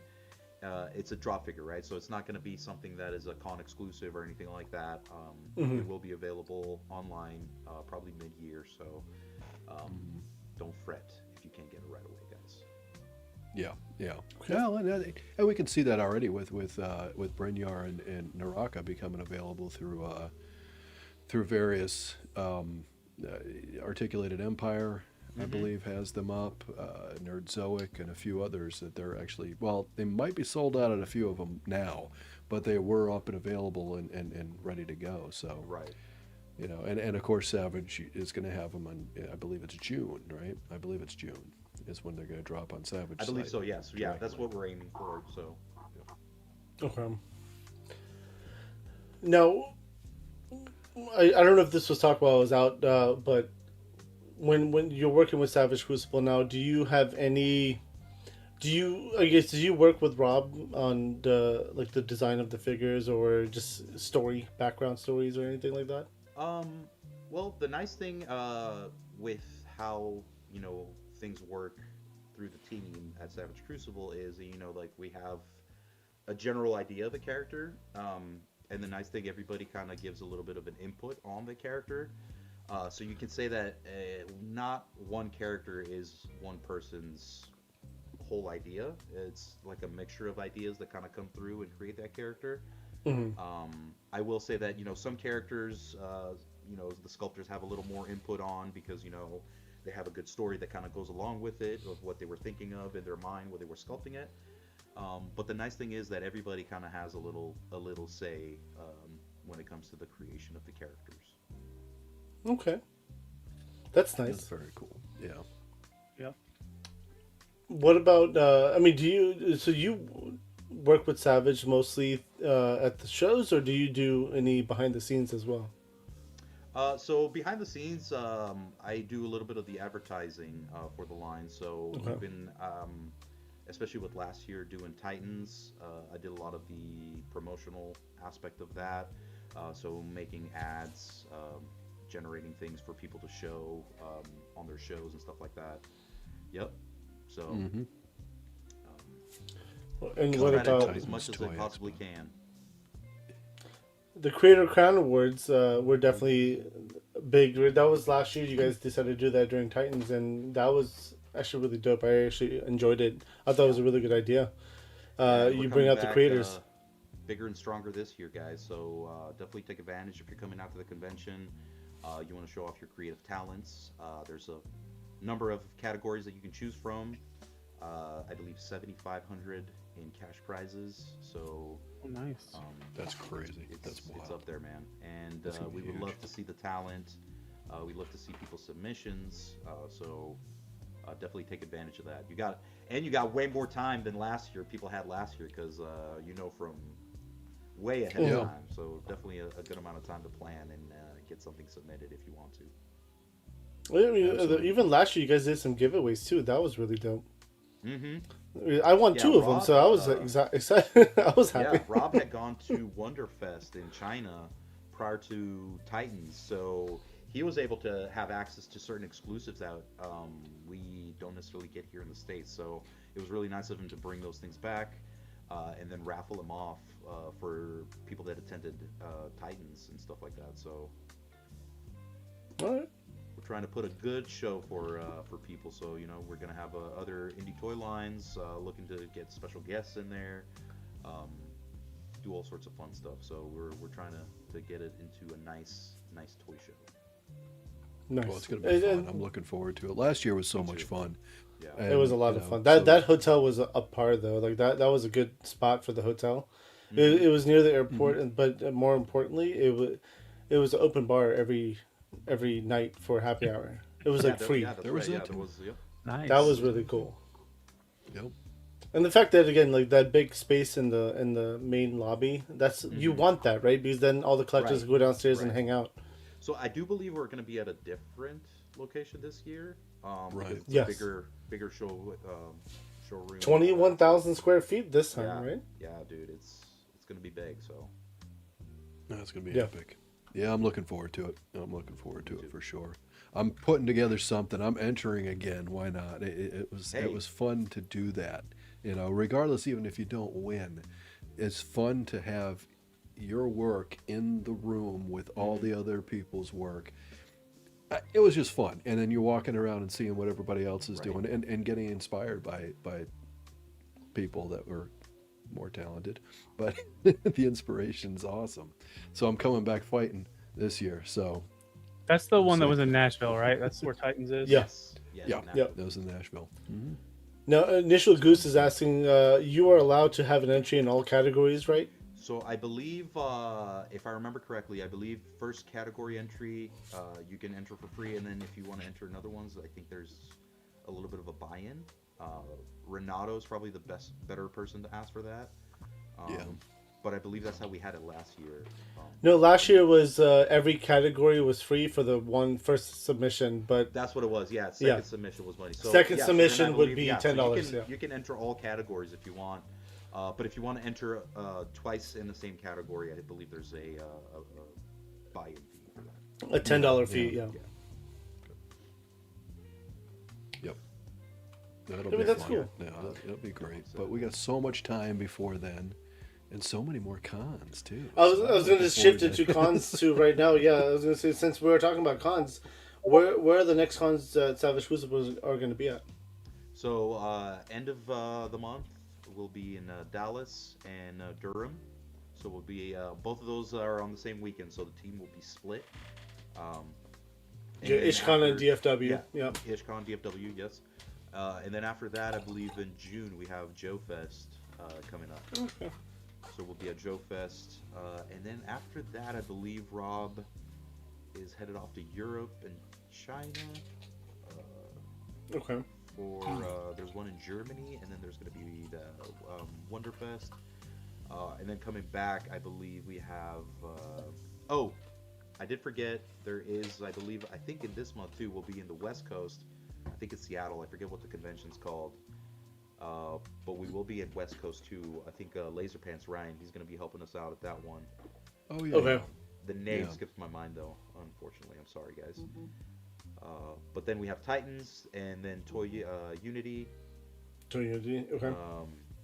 And I believe that wraps up the year for us this year. We're going to be peppering little drop figures there. We will have also a con exclusive figure later on in the year. So yeah, it's gonna be a savage year, man. We got a lot of stuff, lined up. We want to show off, so. I mean, there's more exciting things definitely happening. For that. I know. I'll be upfront. Rob did tell me about a drop that he's gonna announce close to Ishcon. We do have. Well, there'll be something fun for Ishcon to see. Let's just say that. You probably don't know. I don't even know if he told you this, so I have no idea. But we could talk offline. You could probably save that for we'll off talk air if you're going to have that discussion. Just say like there's exciting things happening is what I'm going to say. Oh, 100%, 100%. This is going to be a huge year, if not the year, for Savage Crucible, and I'm all about it. I'm on board. So let's make it happen. Let's do it. And it's been fun. Is the West Coast one called Motu Universe? Motooniverse. Motooniverse, sorry. Yeah. Motooniverse. I believe that's it. I could be act wrong. like I don't have access in the palm of my hand to find out. Let's see here. It's May 21st to 24th. I know there's a Wonderfest happening. Is it Wonderfest? Yeah, I think. Wonderfest in Atlanta. Yeah. In Atlanta. This is happening in 3 weeks or something. Or 2 weeks. A Wonder? Oh. Yeah. 24. Yeah. Yeah. Wonderfest US will be in MomoCon in Atlanta. Mm-hmm. So we just had Yeah. It's the Motooniverse. Motooniverse? Yeah. Yeah. So okay. Yeah. No. We're all excited for it because I know the newest releases. I mean, again, every year you guys have kind of jumped. I would say you guys reach. There's more fan base. The fan base is growing. You see it because your figures are getting harder to find. So they're selling out faster, which is a problem. And then Zolo too. At ZoloCon, we're selling a good amount of Wave 1. So that was kind of showing me like new people were coming in and all that and interested in the line. So. Yeah, well, that's good to see too, and it's good to see that if you can make it out to the shows, you might have a chance at some of those Wave 1 figures that are tough to find and tough to get, and have a chance at them harder on those, original retail price. Yeah, a couple of us took advantage of. Well, I wouldn't say took advantage of that, but we took advantage. We took it. We took the opportunity to do that at Toylanta for sure. Well, it's funny you mentioned that, Lou, because a lot of people sometimes they're so focused on the drop figure, they're like beelining it to get that drop figure, right, and they don't take that second to kind of glance over at the table to see that there's a couple of stuff on that table that's been sold out at other places, right? So. One nice thing that Rob likes to do is he likes to bring little treats like that to the conventions, and give people the opportunity if to purchase. They didn't get on it when during the Kickstarter, or they missed the pre-order or whatever. They get a chance to, at least if they come in person. So and it's a nice thing to do, man. If somebody's taking the time and effort to buy a ticket to come to this convention, drive to this convention, you know, from wherever they're coming from, it's nice to give them a little something that they weren't expecting, right? I agree, Yeah. 100%. Absolutely. That's one of the beauties about the toy conventions is like the surprise drops or the, the stuff. Oh, like this was sold out for a long time. Now I have a chance to buy it. Right. Like right. that's always a big plus. Like because again, the excitement of after purchasing all that, right? 100%. The Raven Eye Studio, it may have enabled a few people into joining the Wave 1 crew at Toylanta. Yeah, I'm sure. Don's the man. Guilty. Yep. Guilty. I did want to cover some more chat questions since we have Yeah. a few that are started out. Initial Goose Creations. Stel, what are the chances of getting some scrawny dudes in the Crucible? I need some lightweight and featherweight representation. Well, we got our first one out. People Yeah. are getting Elric, so if you got to pay attention to his anatomy, even though he is wearing armor, he's pretty scrawny under there, so that is, is pretty true to his lore, to his character. Those that aren't familiar with him, he is quite a sickly albino man, needs to be kind of sustained by herbs and potions prior to getting his celestial sword that sustains him at the price of souls, and that's about as much as I'm willing to give, guys. If you're more interested in that character, definitely Google it, or buy the graphic novels or the novels themselves. But yeah, we definitely have plans for different bucks. Also, we got Fofford and Gray Mauser. So that'll be, I can't wait to kind of see where that one goes, because Gray Mauser is a very small man. Very deadly man, but he's not. I think, if I remember the lore correct, I think he's about 5 foot. So. Well. Speaking of Elric, I think it was on Tuesday where we had a conversation. I don't know the Elric character. He looks dope as hell, though. But he's going to be a vampire in my world. Like 100%. A vampire. I want to buy like 5 of them. I'm still waiting on the 2 I pre-ordered, but I want to get more. And I know you'll have more at IshCon, so I'm definitely purchasing a few more. But like... Not if I get to him first. So... Good luck. That's all I'm going to say. Good luck. Ground and pound. Yeah, maybe shorter. Dude, I have the ability to walk in before the thing starts. Well, I do too this year. Anyway, that's true, I guess. Good point. We're gonna have there are Battle more Royale for an Elric. exactly. for an Elric. Choose your He's weapon. gonna buy all 40 boxes. I think they should do a table match. First one through the table wins or loses. First one to the table loses? Through the table. Through the table, yeah. Oh, gotcha. Magna Figure Photo, Stel loving the concept art in the back of the graphic novels. Lots of hints of things to come. Next graphic novel? Question mark. Man, so I love people that love the graphic novel, because I completely love the story. And then Rubus, who does the artwork for it, is a really, really good friend of mine too.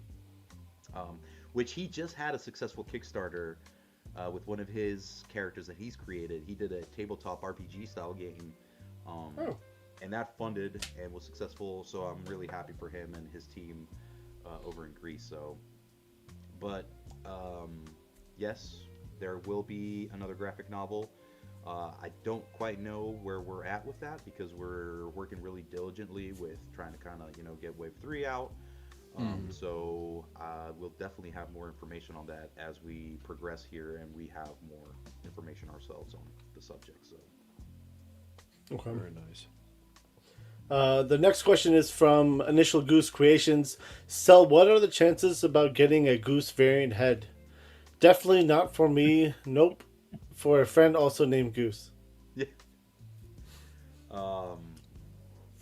I mean, anything is a possibility. See, this is a great question for the sculptors. Who is going to make this goose head so we can put it on the Elric body, or I don't know what he is. If he prefers to be a Lemurian, we can definitely shape it in the form of a lizard, make him a little bit of a hybrid, kind of how Como is. Yep. I agree. Endless Fables. Stelios Nezza Delver has made me buy a 3D printer. I can't release what I'm making till he comes out. Let's make this happen. And then he followed up with, what did Matt do to Rob to cause the release of Nezza Delver to get pushed back? Don't leave it still. He's out. I'm No leaving. comment. No. No comment. No comment. Next. Yeah, we'll go on to next. If you can't make a comment, I get it. And then Initial Goose again. So what figure is the leader of your collection? Oh, that's a good question. Oh man, I've never really thought of that. I would probably have to say Warrior with ball and chain, probably. Warrior Ball and Chain? Get that. I mean, he's definitely one of the leaders on mine, so I get it. So the leader of your entire collection? Yes. Overall? Yes. Okay. All right. That's a Yes. great figure. That's a great I figure. love that figure. Again, it's one of my Great tops. painting. Absolutely. Yep. And then Stew for Lunch with a 12-month member chat. Like button is a must, and don't forget to become a member of FFC. Great content. Stel, you are awesome. Oh, thanks, dude. Yes, he is. Appreciate Stu, you are awesome too. Thank you very much for 12 months. That's awesome. Amazing. Do we have a video for that? Do you want to play a video? I don't know. Let's ask the chat. Does the chat want to see a video real quick? Just any random They're video. always going to say yes. You know that, right? Just any random video. What we say? Any random video? We do have a Laser Pants video. Remember that? Okay, I got a yes right there. Okay, we're good. This is for you, Stu. Hi guys, this is Faces by Rachie here, and I just want to let you guys know that I love Figure Fight Club. Whoop. And we all Yeah, see the love guy in the Figure Fight. background adjusting his pants. Totally trying to freaking pitching a tent over there. My Yeah, question I'm is, showing- why are you looking back there, bro? I'm telling you, dude. Every time I see the video, I notice something new about the video. It's been great. Yeah. It's interesting. Looking for Easter eggs. I get you. Yeah, See, Shogun is we want Jenna. He's asking for Jenna now. See this? absolutely. What a mark. Jenna's our co-host. Come on, bro. You were marking for her right before Rachel showed up. No simping, guys. No simping. Oh, Shogun has a delayed, and he's owed a Genevid because it was just so delayed. Don't play it. He was owed a Genevid. Oh Don't my play goodness. it. All right. Anyways, we have videos. Okay, fine. Did it like so? The last video that you just played also froze on me completely. I can see Like that again. I've been having weird things, and I think it's got something to do with the dual streaming on the mobile because I didn't see the entire intro video. I didn't either. Yeah, it froze up on me completely. I was like, "Is that my internet? Did I just lose internet?" Yeah, but I didn't. Everything else was fine. What's that? Did you just put something up? What? Oh, that's hilarious. Who put that up? Fucking tell him.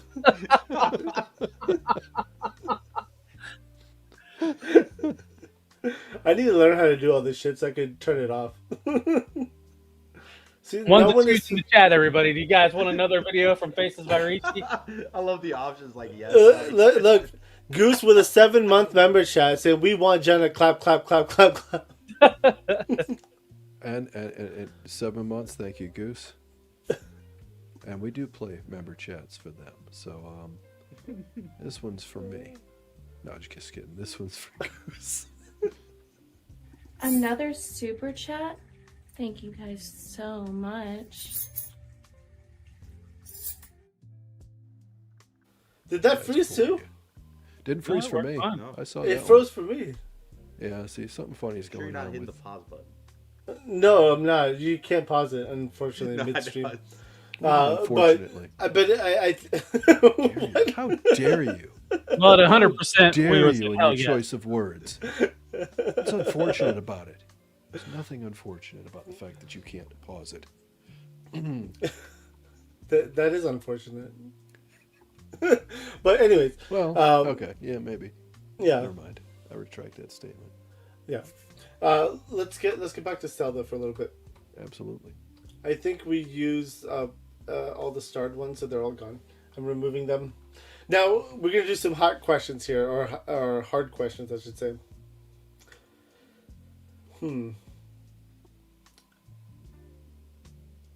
Okay.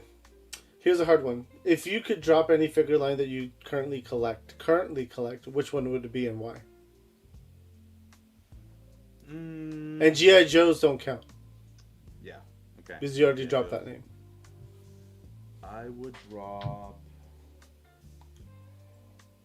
I'd probably drop. I mean, I've kind of already done that. Probably Accessorizing, because right now they're not really pumping anything that I really want. They're reissuing figures, which if I didn't already have, I probably would get on top. I'd probably try to get them. But yeah, I would probably say Accessorizing. They lost me with the female Centurion. I know it's a fantasy line, but I'm like, dude, like, I just can't get behind a female Legionnaire. Like, something just like. My fantasy aspect is like I can't grasp that. I mean, I love Cesare, to be honest with you. I love no, it's a great line. It's a great line. But I mean, I get it. It's not for everyone, right? So I totally get what you're saying. But I actually can't wait till the Roman female. I think I have it pre-ordered through 5K, but I also ordered it through articulateempire.com. Nice. And I'll get it before 5K. Yeah, 5K is definitely slow on the delivery aspect of it. Yeah, so like I'll have it by tomorrow from Articulate Empire, so which is amazing. Yeah, the Gold Hilder, which was the last one I picked up from the line, it's a great figure. Like I love that figure. And plus, I had picked up the Legionnaires too. I had gotten all the Wave 1, Wave 2 figures. And the first female run that they did, and then the creatures too are great. The Minotaurs, some of the Rhino, the Minotaurs, yeah, dude. Yeah, so I got smooth, the only smooth one, like butter. Which I don't think they've released yet. Is they have like a crocodile character that's not out yet. Yeah, that's coming soon. Yeah, it's coming. Yeah. So, but it's funny because I was totally into Accessorizing. I created I have a group, the Accessorizing Coliseum fan base. Which was like the only place that you could really find people posting about Accessorizing stuff, and a lot of them are European collectors and from Asia and all that. So, but it's nice to see the line kind of gaining momentum and pushing out more stuff. So, I mean I like Cesare again. It kind of like for me like it's I blend the worlds, all the different toy lines. I blend them all. So. I mean, with Mythic Legions, it's a little different because like the new like the legendary warrior female, like she was big, like that was a big figure, so she's got to be like a muscle mommy in the collection. The size like it was just really large. I was surprised when I saw it. I was like, I bought it, right? I bought 5 of them. I only own 1 now, but. I was surprised to see that it was that big, but I'm keeping the 1 in my collection, right? So another question for you: how do you handle FOMO? I've gotten way better at it. I could say when I was kind of getting back into it, like collecting wise, because prior to that, I was an in-store collector, right? So I would go to the toy stores. There was definitely inventory at the stores, so I would buy at the store. So my online transactions weren't that big in the beginning, I could say as I got into Kotobukiya and I was collecting those statues, that's when I was doing more online purchasing.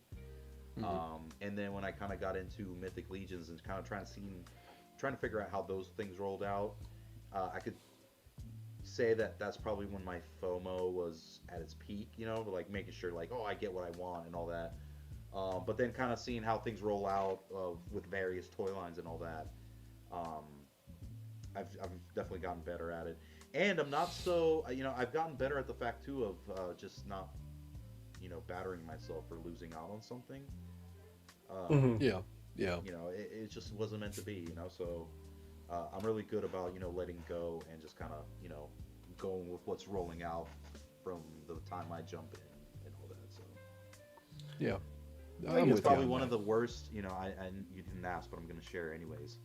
The worst purchase I've ever probably made, now that I think about it, just popped in my mind, was I bought, because I wanted the Mercurians, I bought a Romulus for $200 out of the box, you know, and then they ended up dropping him in the All Stars wave, right? So Listen, that's probably the worst purchase I've ever made, right there. I get it because I bought the deluxe barbarian for 175, and then they released it like 2-3 months later, Yeah. So. and I was like, ugh. And again, see, that was a great FOMO learning experience, because that was like, oh, see, that's what happens if you rush, if you don't give. I was also very new to the line, right? Because I didn't know. Yeah. So you live and learn, right? So Yeah. that's what life's all about. I mean, but at this point, like, I mean, Ish lives 20 minutes away from me, so if I just go to him for anything Four Horsemen yeah, right. related, because like I knew he probably has it, so I was like, all right, well, 20 minutes away. We talk on the daily, so Yeah. Yeah. Perfect. yeah. But even with like Savage Crucible figures, right? You know, like they're much harder to find now than they were Yes. before, Yeah. and it's harder to get them. Like I wanted more of some of the characters, and I was like, well, shit, who's got them? And then like everyone sold out everywhere. I was like, well, damn, okay. Mm-hmm. It's a good problem to have, right? Yep. So Oh yeah. You know. Yep. It's really nice because, and again, you know, for us, it shows us that people really are interested in what we are putting out. And of course, you know, like any toy line, you know, it exists through its clientele. So, you know, the customers are what make Savage Crucible able to happen in the first place, and to keep creating characters and keep doing collaborations with the Frazetta Museum and other IPs and stuff like that. You know, that happens because of the fan base and being interested in what we're doing. So everybody makes it happen just as much as we do. No, that's great. now, if you guys don't mind for a second, I would like to bring the giveaway we were doing tonight on screen. Oh, I don't mind. This is not the Savage. This is not the Savage Crucible I figure. know. Yeah, no, carry on. This is It's the the Valaverse. figure from Valaverse. And thank you to our Articulated Empire for donating this figure. But we are giving away the Special Warfare. So hashtag Articulate Empire in the chat for a chance to get into the drawing. You must be I'm subscribed. just gonna give a preemptive congratulations to Stu for Lunch and Travis P, because I figure one of you guys will be winning this figure. That's only on the members only, not on the lives. Oh, But you got to be here when we pull it, so you got to be participating. That's how it works. You have to be subscribed. Good luck to you all. Yeah, jump Good in luck, there and get it, everybody. guys. And that's a great figure. I love the yeah. I love the rifle that he comes with. Yeah, that's one of my favorites. Definitely a fun You figure. did a red version of that one, didn't you? With like the red and black camo. No. No? Well, That's a actually, different one. if you remove all the what's it called, like the The overlays and stuff. overlays and stuff, yeah, then it would be the same figure. I think. Got it. I agree. Yeah, same figure. Yeah, same figure. Sorry, I wanted to do Which that, If and nobody got the black, which I think they debuted that at Zolocon this year. That figure is amazing. That is such a nice buck on that figure. The sculpt work is really nice. The soft goods cape is awesome. And you get a freaking cool ass pirate head. my soft goods cape had an issue. The wire kept showing, and I can't push it in for some weird reason. But it was missing a sword. Oh, like the machete? No. I wanted a proper British style. I see. It was missing a British style sword, and apparently I found one sitting on my shelf somewhere, and I was like, "Huh!" It literally was just randomly just sitting like on the shelf, and I was like, "Whose sword is this?" I was like, "Well, shit, it's going to the black now." It's perfect. This is exactly what I was looking for, and I was like, "This is the perfect sword." So, but with that, he's perfect now. I feel like. No, Chewy, what's going on, dude? What's up, Chewy? no Good to choice. see you, brother. All right, let's see. Now, let's talk about YouTubers for a second. Does Savage Crucible pay attention to YouTubers and what they're saying about the line and stuff like that? 100%. I think as a new toy company, we are always scouting out, um, you know, either YouTube or written reviews or anything in that matter. And it's not so much to be like, oh, this guy talks shit. It's because we value constructive criticism, and they might bring up a point that the team didn't really think of, or has never been brought up, or something like that. So we look at it as a source of information and input for the toy line, and to help us grow and become better as a toy line. So we love to see what people have to say, And plus, everybody, we're toy collectors at heart too. So all these people review toys for us. We want their input. Jerk, it's because of Jerk that I got into classified, and I was buying classified figures. I love his reviews on those figures. Toy Bro for Legions. So there's all sorts of different YouTubers that inspire me to make purchases. For action figures. So we love all that stuff. Okay. Now, I don't know if you want to say this or not. I'm going to ask it anyway. Is there any Savage figure that you don't like? That I don't like? That you don't like. And why do you not like it? I'm not. I'll tell you what. There's not. And my mind could totally change once I have it in hand. But I just wasn't that into Wave 3. And the fish? Is that the fish fishes? guys? Okay. And I guess you could say for a silly reason, but for me, it's like, if I have aquatic characters, I want them in an aquatic setting. Mm-hmm. And it's like, that, again, it's silly to think about, right? If you boil it down, but I was just kind of disconnected with it, because I'm like, dude, if I can't have like an aquarium with these guys in it, then I don't care for much of them. You could buy an aquarium though. Oh, don't Or get a shelf. I would say don't get an aquarium. I would just say get a shelf, put some aquarium rocks on the shelf, and some aquarium plants. That's and what then I was put thinking. some. Yeah, you go to like Petco or something and just buy Buy all the Maybe on the walls of the shelf put like some like blue film or something like that. So. Yep. That's how you could handle it, honestly. And I've seen people do that with their photography too, with some of the underwater shots with like the G.I. Joe divers and whatnot. And it looks phenomenal. It looks great. It's something I'm thinking about maybe doing. There we go, Johnny Cock, right there. It's about time, Johnny Cock. It's good to see you, man. The cock is in the building. Johnny Cock, thank you very much for the $5 Canadian Super Chat. Support for Lou's Eye Health. Focus. This one's for you, John. Focus. Yeah. It's for Lou, actually. Not for Eyes on the target, Lou. Oh, it's for me. Oh, it's definitely for me, too. Thank you, Johnny Cock, for the $5. The $5 Super Chat. This is for us. Hi guys, this is Faces by Rachie here, and I just want to let you guys know that I love Figure Fight Club. Woo! Is that a new one? I don't think I've seen that one before. I like that one. Oh, okay. Hey. I don't remember that one either. I thought I just kind of pulled that out of nowhere and thought, hey, You that'd guys be hear me one to good? see. I see Billy saying that he's Yeah, I just saw his comment about am I the only one having a hard time hearing? I've been hearing you fine, but Okay. do you? I mean, what about you guys? I mean, you're on. Yeah, I'm camera. hearing fine. Yeah. good. Okay. I'm hearing him okay. Yeah. During that little video, I couldn't hear him, but I mean, I think that's by design. But I couldn't think even that's see by him everyone. during that video. Where did you go? I don't think it's important. I don't think it is. That's awesome. All right. Oh, so Sis Reed also saying voice is low. He's low in the Maybe for the mix, yeah. viewers. Did What if you it's just? playing through the?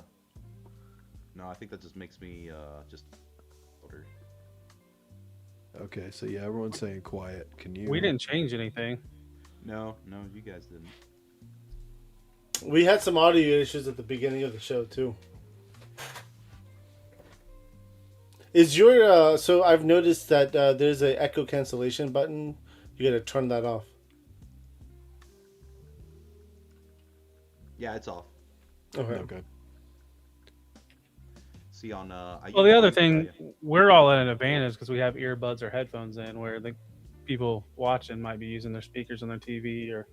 right. Yeah, So this is true. This is true. If it's low, yeah. If it is, Yeah. I might get closer to my camera. You could just start screaming too, and just see. Yeah. I would be curious to see if your wife. Why walks is in, like- everybody screaming? Dawson, what's up, man? The last son. Let's see. Now, do you think which figure line is the most overrated to you right now?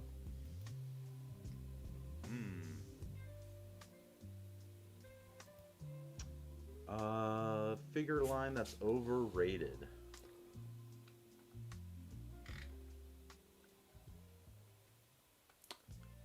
It could be anyone. I turned down the background music just in case for you guys. I don't know. That could have been a little loud. I don't know. I don't know if I consider Toyline right now overrated. Damn, Hustle's just straight up said Mafex. Yeah. Got a point. Yeah. I mean, see, I've never collected bit. any. I just bought a Mafex the other day. It's already here. I mean, it showed off on Tuesday. You know, I'll tell you what, with these like Chinese companies kind of coming out doing, I guess third party or bootleg, even though Unlicensed. yeah, unlicensed. Yeah, that's a good one to say. It's kind of putting them like Mayfec. I have. What is it? Mess Toys. I got one of the Spider-Man figures from them. Yeah. And the posability, getting that into Spider-Man poses and stuff, is great. So and that was only I believe like between 30 and $40. The So CT there's toys, some good right? competition. It's CT, but they're called Mess now. Oh, yeah, sorry. CT. Yeah, exactly. I I'd be haven't bought surprised if that any of name those changes figures to be in honest. the next couple of months too. They gotta just keep one step. yeah, ahead. keep. Mm-hmm. I mean, Hot the Basher thing. Even when Mafex was good, they were overrated. I mean, honestly, like I have mixed feelings about Mafex. Their old stuff the plastic was really bad. It gave you the ragdoll effect on the figures. Even in the box, it would just turn ragdolly. I didn't like that. Stance. Yeah, I just didn't like the figures. Like every single, they obviously improved their plastic. I did buy a few Mafex. I think honestly, right now, today, the boys stuff I'm buying. That's all I'm buying. The boys TV show, and that's really just so I want to complete whatever they make. Yeah, I can't say. Again, it was one of those things where like the characters that they were coming out with at the time, like Marvel stuff and DC. I was just like, dude, I already had like the Legends or the Select version of it. It's like I don't really feel like paying more, for another figure of the same stuff that I already have. So that's probably why I never really got into the Mayfec stuff. Mezco I never got into either. Just a little out of my price range of what I and I believe like when Mezco started out, I think they were like $60 a figure, right? And they progressed and got a little more, Mezcos are overly priced today. Yeah, Yes. they're like 120 now, Yeah, 125. they're up there now. It's $120 for a standard Mezco, and that's That's not ridiculous. shipping, right? No, that's not. Yeah, shipping was going to be like another $20. To be honest with you, it's crazy to buy a Mezco figure today. It's like if we're complaining about like Hasbro's prices at $28, and who wants to pay that for like a Mezco or a Mafex? I mean, but again, a Mezco is like a different breed. Like you get a lot of stuff. It's an acquired taste too, right? It is an acquired taste. You see, again, if you're a fan of soft goods, then yes, that's what you go towards is the soft goods. But you get a lot of stuff. That's the cool thing about Mezco. I really do appreciate. You get a lot of stuff with it, not just hands, but you get like different accessory pieces and stuff like that.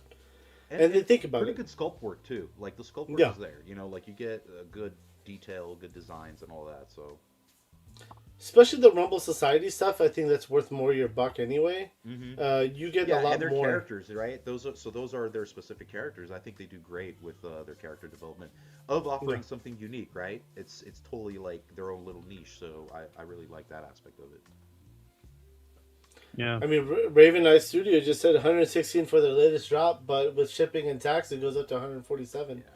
It's insane. Yeah, it's insane. And, again, Caster's Corner, Khalil makes a good point here, too. You get 5 to 10 Mafex a year, but 140 Legends a year. Very true. Right. That's what makes it very difficult for me to think about even considering Mafex or Mezco. I mean, More bang for your listen, buck. I Granted, buy Mezcos. I do buy Mezcos. They're a great figure. Like, I mean, the Heath Ledger Joker that they just showed off looks amazing. Yeah. Well, it's like, so you're looking at Mafex. Is Mafex the definitive version of that character? Then I can justify paying that. But I don't think I don't get the whole they're better than like Marvel Legends. Like, I mean, there's probably some articulation points that are better, or the smoothness of them, and maybe like some of the deco, but I don't see them as definitive characters. Yeah. I feel you on that. And that's the thing. It's price. As another friend of ours says, price is king. Sometimes, So it's like, I mean, with Mafex, what's up, Toy Gains? Toy Gains, what's going on, dude? That's his thing. That's I price was is gonna king. say. Price is king. I don't know if Toy Gains is here or not. No. No. There was another question. I just lost it too. Regarding price. Where'd it go? I'll find it. Don't worry. Just so you know, again, like we were talking about Mafex and how the value for Mafex. Mafex is also re-releasing a bunch of figures right now. All the big companies are doing it, though. I mean, but again, reuse and re-release is a big thing with every company. You have to do that in order to make money off of these molds, right? That's how it works. Well, then there's still a demand, right? If you have figures that are going up for eBay 3-4 times the actual current price of them, then that means there's demand for them. So too many hands. Why not? No, I mean, I get what you're saying there. Go ahead, Stel. I was gonna say it's funny that he brought that up because that was a discussion that we with the team kind of talked about. It's how many hands are enough hands, and this is a question I'm pitching to you guys. You let me know what you feel like with that. I would say that this is something that sometimes I think about with Savage when doing when pulling things out to look for photography. I love how we've got a few human hand fists now, right? We've got those that came out with the Varnox. I would love to see more fist hands, maybe even fist hands for some of the Lemurians, because sometimes some photography, some shots, you'd be better to have at least one or two fists rather than the cupping, gripping hand because of the way the shot's set up or what you want to set up for the shot. I think that would be awesome to see. Would be more options of fist hands for the everybody. Give everybody some fists. So, yeah, go ahead. I was just going to say, we all have bins, file cabinets, buckets that are full of accessories, right?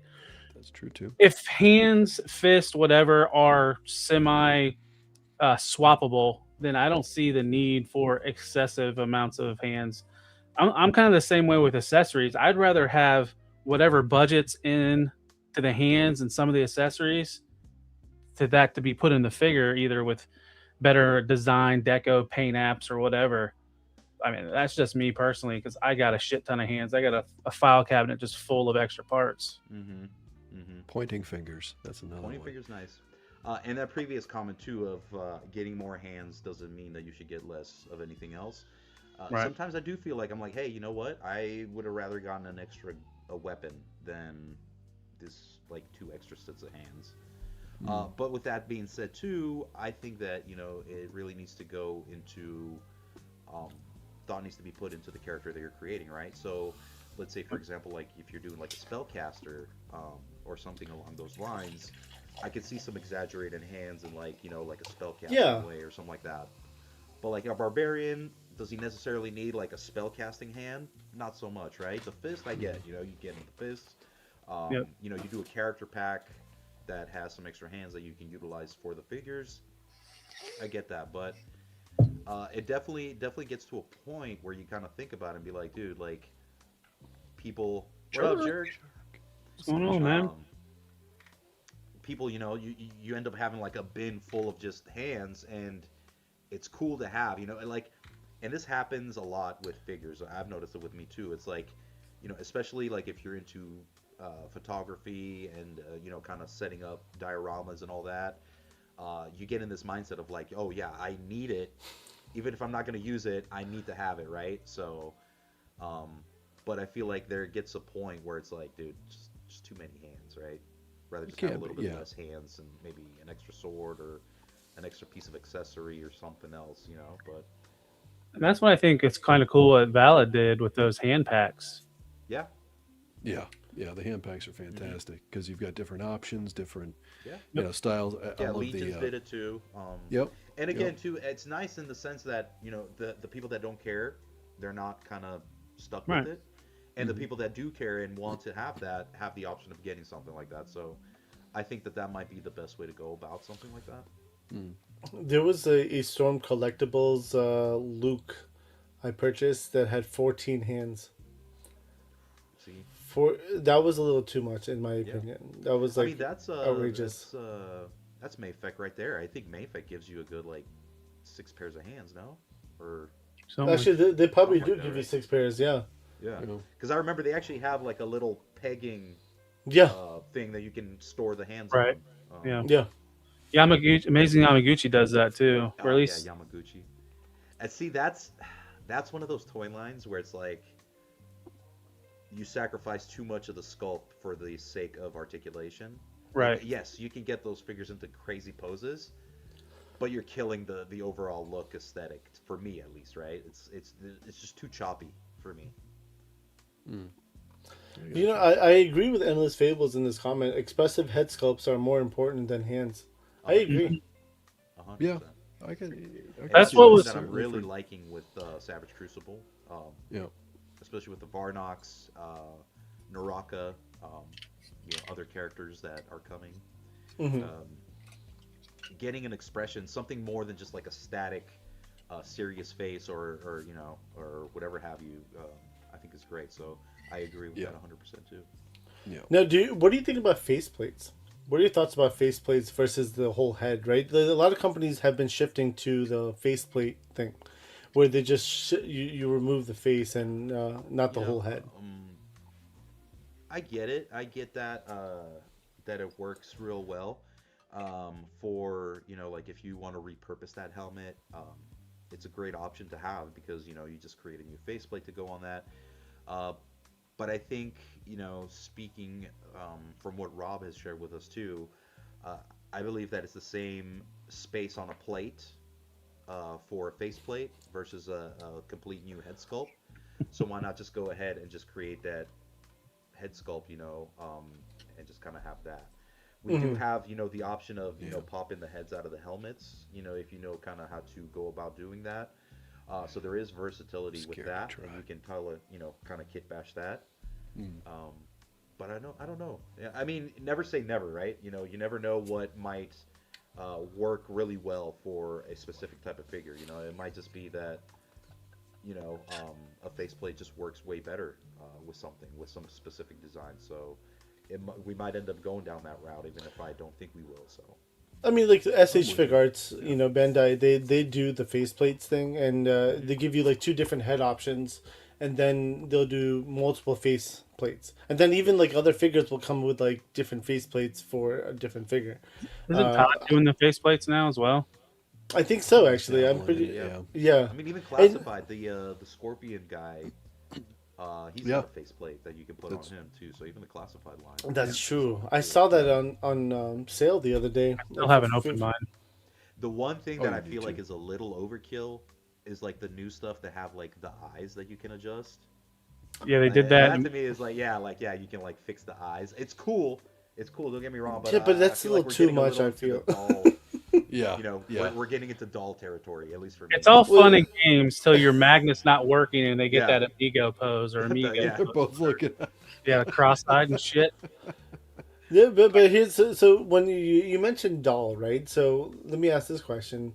So what is a doll versus an action figure? So these new figures, like LPZZ or UPC, whatever you want to call them, have the movable eyes. I mean, what was it? Whaleworks Toys, whoever made the Chun Li figure, right? Bobby, if you dress an action figure, it is now a doll.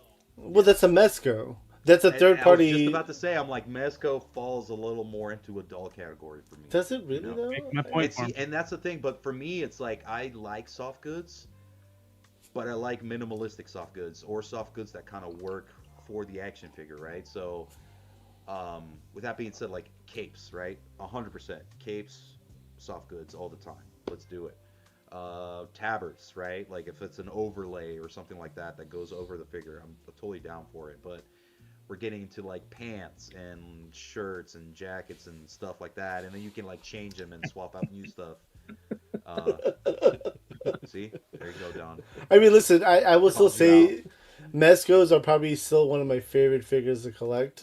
And because again, the soft goods they give a power to the figure, like even 100%. like Jada Toys, right? So I love Jada Toys a lot. The Street Fighter line. We got one of the guys in our chat, Gibbs, who makes soft goods, and he's converted some of my Jada Toys into like good figures to like holy shit. Like now these are awesome because he makes custom soft goods. That's what he does. And that's his thing, and he does such a good job with them where like it fits right over the original design, and like it just looks so good. I could see that for Street Fighter. It'd be cool because like Ryu or Ken, they have like that loose Yi outfit, so that'd be pretty cool to see it. But yeah, I mean, like here I am talking, and we got Death Dealer coming out, and he's loaded with soft goods and stuff like that. So Yeah. And again, see, that's what I mean. Like, if it makes the figure work, right, I'm totally for it. Like for example, like I would 100 times rather have the real chainmail, like link chains than like a sculpted chainmail, for example. So. And to add to Caster's comment, it's like, yeah, they're all toys, right? But it's still fun to bust our own balls or our friends' balls that they play with dolls. Oh, dude, like, sure. The worst offender for me is, I hate them. I call them little mini T1000s because it's like those silicone figures. The Bison? No, not Bison. Yes. Like Bison. they make like the silicone female figures. Are you making fun of me? Because I have like 15 of them, bro. Come on. Oh, dude, I can't, dude. I can't do it. That to me is like. They're good though. They're actually really good. I mean, articulation wise, they probably kill any figure because of the fact that skeleton, like the type of articulation is really good. But the issue with that again, silicone is silicone will just rot away. Yeah. I mean, mine have not. But again, I don't keep mine out in the sun. They don't keep out. You gotta definitely keep them in like a. They're in the closet. Make there's sure no they sunlight wear hitting sunscreen. Yep. Yeah, and they're powered up. Yeah, I mean, just like the Batman, right? The Mezco Batman, '89 Batman that they released out. There was a lot of cracking and things because it was very similar to that silicone, the rubber. 100%. And I mean, again, I have that figure. I haven't opened it in a very long time, to be honest with you. I'm almost afraid to see what happened, like if something happened to it. But we'll find out. What a funny comment, because I'm thinking about it. It's like, dude, it really is a matter of it breaks down to like a preference, right? Because yes, at the end of the day, they're all toys, right? But again, too, here I was talking about how, I love the Gold Hilser figure of like, or like the previous Gladiatrix figures. But I draw a line at a female Legionnaire, right? It's so that. Yeah. Well, we all draw our own lines in our own collections, right? Wherever, right? yeah, right. Yeah, and it's all opinion, and everyone's entitled to it. But yes, you are absolutely right. At the end of the day, they're all toys. They are all toys, and poor it's just something you want to have investments fun. if you talk to any, not Listen, to us, it's- but to anybody else. It's a hobby creator. It's Yeah, it's what makes us 100%. Happy, right? That's what I'd say. Like I mean, again, It's our me dopamine, man. exactly. I started collecting because I needed. It was apparently a fix I needed because I was so stressed out with work, real life, right? And this was. It literally came out It's of an nowhere. escape. It's a. And did you highlight Action Joe Fig's comment? There's the point right there. It was the original 12-inch Joes. They coined that term, action figures for boys, right. because of the whole doll aspect too. Sure. That's right. Yeah, I mean that makes sense. They had changeable Action figure Joe clothing with and the actual Yeah. GI Joe face on there. Yeah. Love it. But I mean, again, like it really just depends, you know. Again, there's so many collectors out there, and there's so many different preferences, right? You want hands, you want different face plates or heads. Yeah, You want soft goods, you know, or semi soft goods. I'm going to say it that way, where it's plastic / soft goods. Because the Legions are kind of mixing that line right now, right? They do soft goods on certain parts, but not the whole figure. Savage is kind of introducing the soft goods as well. On their figures, Valiverse is doing the same thing now. You're seeing it happen. It's developing. You mean it's gone back? It's going back to the '60s, because that's how all action figures were in the '60s. Pretty much. Soft goods. Yeah, that's true. I mean, Or that is a good- dolls, dolly world. I mean, again, my boss, my CEO straight up calls me out. He's like, "You collect dolls," and I was like, "Yeah, you Never. bought." And I was like, "Listen, you bought a few of those dolls from me, so just keep that in mind." And he does. Like, I mean, he knows it's a joke, right? To him, it's like he's joking around, See, but he's and, having fun with it. And early 2000s, I was big into McFarlane. I think that was some of the best stuff McFarlane was putting out at the time. But it was all static, right? So people wouldn't consider that action figures. But if you ask me, I was like, dude, that was action figures for me. Like, yes, it was static. Yeah. I'm not denying the fact, but you know, I still had a lot of fun moving Spawn's arm up and down. Just But the dude, arm, though. The Just sculpt, the arm. though, the sculpt was amazing, dude. The paint job was amazing. Like Yeah. you know, like I still to this day have diorama pieces from his Spawn line that I've kept just to use with action, you know, with different figures and stuff like that. So yeah, see, You should never listen. Don't listen to Raven. I agree I'm with putting you, it man. all out tonight, folks. There is again something from the old Spawn stuff. Like I agree, man. I have dude. some of those figures, and like I've actually taken some of them apart just so I could put it on figures like Kitbash onto figures that are modular, right, and make them move. And I was like, yes, Dude, this is what I and want. not only Spawn, guys, you forget he had some of the best Conan static stuff. He had Faces of Horror. He had like Movie Maniacs. Like, dude, the man was pumping out gold at the time. Yes, it was static. Yes, yes. Yeah. But amazing, amazing stuff. Oh yeah, I agree. And yeah, I mean, everyone does want a good soft goods cape with for their Spawn, and especially that articulates, has the wires in it. 100%. Yeah. I mean, it's a whole living thing, right? His cape. So you gotta have Right, a nice, right. I Now- really love the game. Did you ever play Spawn on Xbox? Where his cape turns into It turns into an axe. It's called Agony. Oh, dude, yeah, cool stuff. Sorry, geeking out there. What game? What was that? The Spawn? It was video it game, was or- on Xbox. It was on Xbox One, the first Xbox game. Xbox One or Xbox? Yeah. The Like, first Xbox. Xbox, yeah, like Xbox. Oh, sorry, yeah, because I forgot they made an Xbox One. So Yeah, they didn't make the an Xbox original- One. Yeah. Confused the everybody. original console. Okay. Spawn Armageddon, I want to say. Spawn Armageddon was the game. It was really cool. It's like, you know, you had a shooter, so you can use like guns and stuff, and then you go to hell, you can have like necroplasm guns, and you have your axe at all times to use as a melee weapon. It was good stuff. Yeah, fun game. Okay. Yeah, there you go. Shogun is our video player guy. For sure. Good game Shogun player. has got the video game knowledge for sure. Yeah. Yep. You know, he speaking does. of older video games, and you mentioned you got into Lord of the Rings early on. Did you ever play that Twin Towers Oh, dude. Lord of the Rings game from EA? Some of the best, all of them, dude. Even Return of the King, like that was. Oh my god, that was like. Just waves and waves of orcs. Here's the thing, and this is how I feel about the gaming industry. games back in the day were made by people that really cared about getting an amazing game out, right? Because I was a big Blizzard fan, so Warcraft, Starcraft, Diablo back in the day was like my jam, because it was literally like a group of dudes like sitting in a basement like pouring their heart outs to make this project that it was a passion project, right? It was all their passion was poured into it. So these games came out and they were so passion driven, and somewhere along the line somebody's like, oh, we're gonna make microtransactions and take all the fun of gaming out of it, and people could just purchase their way through a game. The other thing that's killing the gaming industry is everybody loves it when like Xbox or Sony acquires these studios, as all that's doing is diluting the product.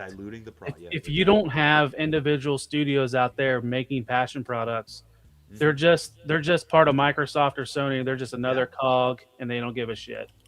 And another thing too is like these guys were like pioneers, and now we have the fans or people that know about the pioneers, right? So they're the ones kind of carrying it over, and it's not the same, right? Because it's kind of like they're just kind of cookie cutting, right? Like the format's laid out for them, and they're just kind of filling in the here and there. So it's like they're given a spreadsheet with the program and telling you what values or whatever. They're just putting in the values. Everything's best example to date is Dead Space. Like Dead Space came out, it was so good, like such a good game, and then like, anyways, we won't. I was a big fan of Destiny, and it went down the crapper there towards the end. I just lost it. I loved, Call of Duty. Like I'm talking about, like I used to play Call of the Duty. World War II, like you was in Saving Private Ryan. You were playing. Dude, I love that aspect, and then it like just like completely like. I was saying, I'm like, why even come out with a new game? Just be a DL content from now on. Just have new content that you just download. Because then they'll make more money. They'll make more money by releasing a new game. Exactly. I mean, just like how like the 2K games are, right? Every sports game it's a waste. Yeah. It's horrible. The last game that I played and like I really enjoyed and played it all the way through was The Witcher 3. The Witcher 3, okay. Okay. That was excellent. The expansions, I grinded on that game, and it's funny because I love that game so much, and there's been like I want to say like 2-3 times where I'm like, oh, I'm gonna play from the start, and I get through the tutorial, and I'm like, there's no way that I have enough time to dedicate to this game. I just can't do it. I game for like 20 minutes every like a month and a half. That's how I get. Like, I say the best game right now for me is Far Cry, because it's such an easy game to just pick up. Right? It's fun. You can play it. You can put it down and not come back to it forever, and then just play it on and off. It's like it's a very easy game to kind of just be lax with, But yeah, Witcher 3, Oblivion, anything like that. I'm like, dude, I don't have the time to dedicate to it like I used to. Stu, do you need a diaper, or are you talking about Double Dribble was a old game back in the day. I remember that. I know. That's from the original NES. That was the original Nintendo, right? Mm-hmm. Yep. I had that game. The screen would come on and it would go ribble. I love that. Dude, I used to love Parappa the Rapper on PS1, dude. Oh, yeah, I remember. Parappa the Rapper. What? Final Fantasy XI took like a decade of my life. Oh, wow. Earlier, right, the guy was talking about Resident Evil. The Resident Evil games were like a big jam of mine. Yep. I mean, it got a little crazy. What was it, 6? Where it was all the characters kind of brought together, and I think one of the guys turned into like a zombie T-Rex or something like that. Dude, it got weird. All right. Zombie T-Rex. It's coming back now. Like they did The Village. They did 7. And they did the new one now with Leon and all that. So I'm like, okay, like they're coming back to the roots. But I think I got as far as I think I got as far as Code Veronica, maybe, or. Mm-hmm. But then, what was the other one that they did? Dino Crisis. That was a fun game as well. Oh, dude, Yeah, Dino Crisis. Yep. That's right. Dino Crisis. Isn't Dino Crisis one of those arcade games where you shoot them up? No. No, it was basically like Resident. It was like 100% like Resident Evil, but sub zombies for dinosaurs. Yep. Yeah. I'm pretty sure it was in the arcades though, with like you sit in a booth and like shoot Dude, around. the one you're thinking about is Dinosaurs and Cadillacs. That's the one. Okay, because I played that with my kid. I remember that too. Lou. Oh my God. There was a You Jurassic never played Park that game. Ooh, Yes, wait. I remember that game. Oh, yeah. I do. I hadn't thought of it in decades. They even had an until now. animated series for that. Yes, they did. Didn't they have like a Turok. samurai series that was like Resident Evil 2? Was it Oshimishu? Yoshimitsu Yeah, or something like that. Where you Which was a samurai and McFarlane you were did figures for. Yep. okay. Yep. Yeah, that one Time was Crisis. Yeah, That was Yoshimitsu, Time that was another Crisis. one. Dude, who remembers? Oh, not Splinter Cell. It was on the PS1. It was like a espionage game or something. Fuck. You had a taser. That's all I remember. You had a taser. You could literally shoot the taser at the guy, and if you kept it pressed for a long period of time, the guy would like combust in flames. Was it Siphon Filter? Siphon filter, yes. Siphon filter. I was gonna say Leisure Shoot Larry, but okay. Yes, Dude. that one. That's a too. different type of taser, Abby. Yeah, Oh no.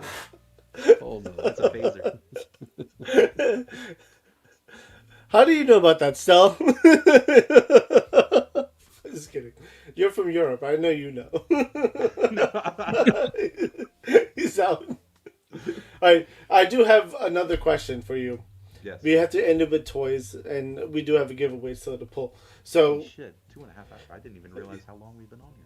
I thought we were like Yeah. an hour on here. I know, it flies sometimes when you're having Yeah, fun. it does. Again, hit that Articulate Empire if you want to have a chance to win the giveaway.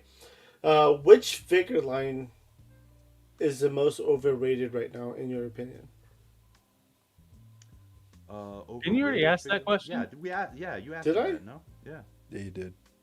We said Mayfek and Mezco a little bit. Oh, shit. Yeah, I think that was like the last question, and then I was talking shit about Mezco and Mayfex, And we then you just went to video Just games. ventured off into, Yep.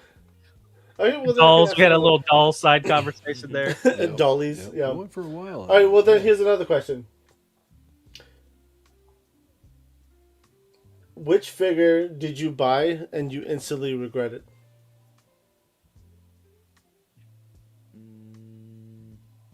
Because we all have one it of was, those, right? I know which one it was. It was the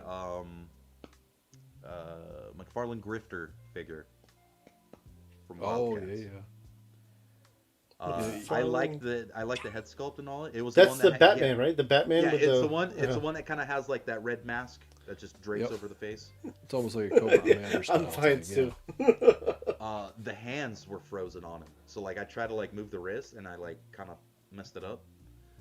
So yeah, $200 Romulus. Somebody's been paying attention. But I think that one's I instantly regretted it because I really liked Wildcats growing up. And I liked them more with like the trench coat, not the jacket that they gave You me said with, but I'm like- Wildcats and not Kratts, right? Yeah, exactly. So that I'd probably say that one. And that was that weird period where like DC was like, oh, no guns with our figures, so they gave him with like a samurai sword and a knife. Oh yeah. And I'm like, dude, do you know what this guy's powers are? Like, fuck. Yeah. Anyways, Didn't they do that with Peacemaker as well? Like they did. So silly. It was so bad. Yeah. Yep. But I will give it to McDaddy over there. He's like, oh, here's a Spawn weapons pack, right? But all the weapons were for like the DC character. Right. So he molded them. It's just he didn't put them on the He back. just couldn't do I mean, it. that was strategic, right? That had to be That was- strategic for him, though. Smart I think move, that was yeah. him just figuring out a way to go around the DC gun ban or whatever was going Yeah. on at the time. Mm-hmm. I think it's lifted Makes now, too, sense. though. Yeah. Or I does think they got rid of it. McFarlane say 12 and up or 14 and up on his package? I've never really paid that close attention. Yeah, me neither. I've never.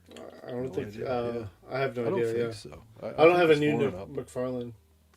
I don't think it's Yeah, I fallen haven't. up Yeah, though. It has to be more it's than that, been a dude. really long time. Their since I've done their it. plastic was it was sharp, so I'm just I pretty sure wouldn't think that's it's what Marvel and Classified, that's Hasbro stuff, is 4 and up. Okay. Yeah. Mhm. Yeah, I do know that Uh, Hasbro uses like their plastic is specific made for like if it's like ingested or something, it can be, it's not deadly or harmful or whatever. Right. I mean, you shouldn't put any plastic in your mouth in general, though. But Yeah. yeah. Initial Goose Creations is asking, what would kids Stel be most proud of adult Stel? I think kids though would be proud of the fact that I kind of maintain something that I really have a passion for. Like we talked about this a little bit earlier. It wasn't action figure collecting, fantasy, comic books, all that. It wasn't something that you were out in the open about. Not necessarily that it was bad or anything like that, but it just wasn't the cool thing to do, Normal. I guess. So. Yeah. Mm-hmm. I think kind of sticking through that and, the things that I admired as a little kid, being able to say that now I'm, alongside with the grandson of a person that I admired their artwork for years, for Zeta and all that. I think kids though will be really proud at that. Very cool. Very cool. As he just watched, Yeah. he watched open mic. Out of Jenna- context, that sounds worse than what it is. Jenna does like to put little plastic things in her mouth. I agree. Yeah. But let's bring this back up. Where the giveaway. Let me bring myself. Bala, bala, bala. We're giving away the Special Warfare. Thank you to Articulated Empire for this one. Hashtag Articulated Empire to get a chance to win this. You have to be here. You have to be subscribed and send me your details to the winner on Instagram or email at figurefightclub@gmail.com. Do it. So we're gonna pull this thing. Do it. I mean, I was We're going gonna to give just give it everybody like a another- 30 seconds, but yeah. All right, guys. If it doesn't move in the next 10 seconds, I'm going to pull it. There you go. If you guys haven't put it into the chat yet, do Now's it. the time. Hashtag Articulated Empire. I hear Shogun saying pull it. So let's do it. Good luck to everyone. Hang on, we got a Best of couple luck, more everybody. popping Oh, in. we got another Give- one give- there. I'm waiting. I'm waiting. Oh, It hasn't. Oh, there there it it is. is, There's yeah. this. There it There, it is. just moved. It just Yep, moved. hurry, guys. I'm watching the chat. We had a couple. Should I wait? Should I pull Jump it? in. Yeah, we're gonna give him another 10 seconds. Okay. Maybe Lou, we should just give tell him me a when to media pull it. asset. Maybe we should give him a media No, asset. no As soon media as the assets. Not No yet. fun for Lou. No. Oh, it fun got for quiet Lou. for a second. I thought Lou Just- popped it. Just no, no fun for Lou. Yes. no fun. Not No yet. fair for Lou. That's how this. It doesn't work that way, Lou. You know. People are gonna put like. Oh, but it does work that way. Umpires. Yeah, we can make it work that way. No, we cannot. All right, I'm going to pull it. All right. Good luck to you all. Good luck. everybody. Just like right from Valhalla said, good luck to all.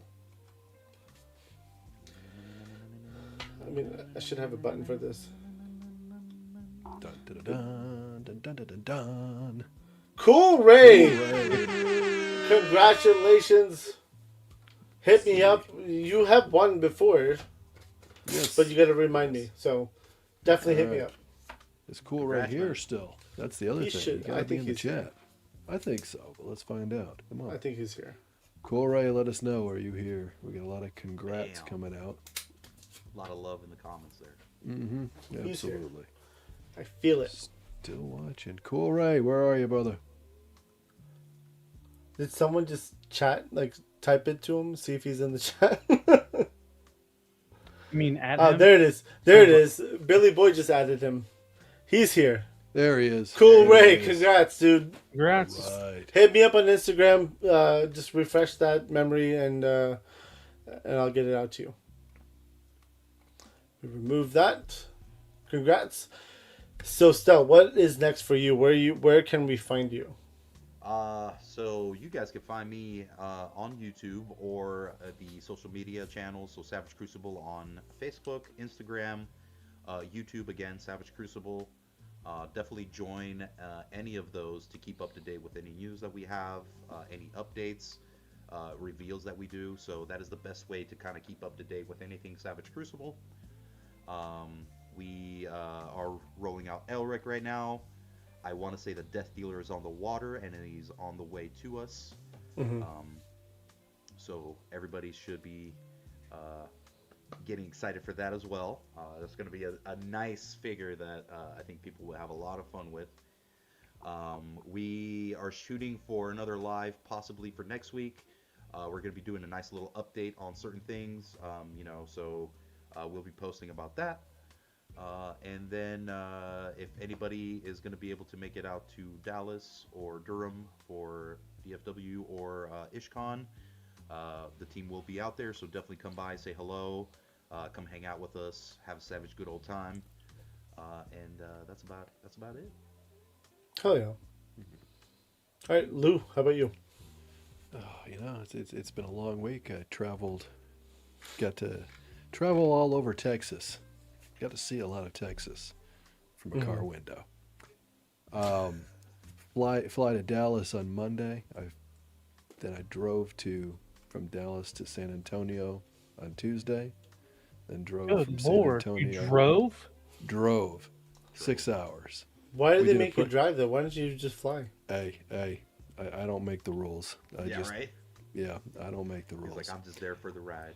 That's right. Then we drove from San Antonio to Houston the following day. Jesus. Oh yeah. It was party time. Actually, it was a lot of fun.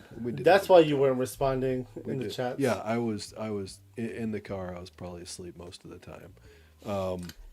Just trying to catch up on some sleep. But anyway, fun week. I don't know. I didn't even get a chance to watch anything this week to see anybody.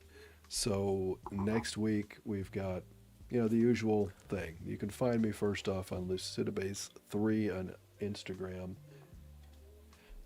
Tomorrow night we'll be on Talib1980_collects Men on Film, 11 p.m. Men's Eastern. on films.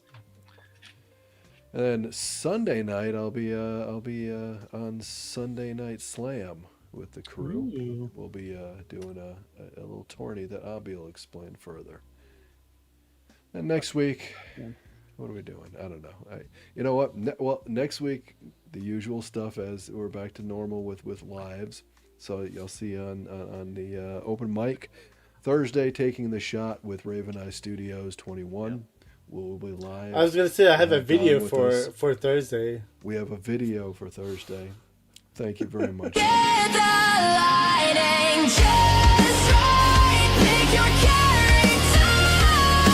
Set the props in motion. Find a dope post. Take the shot.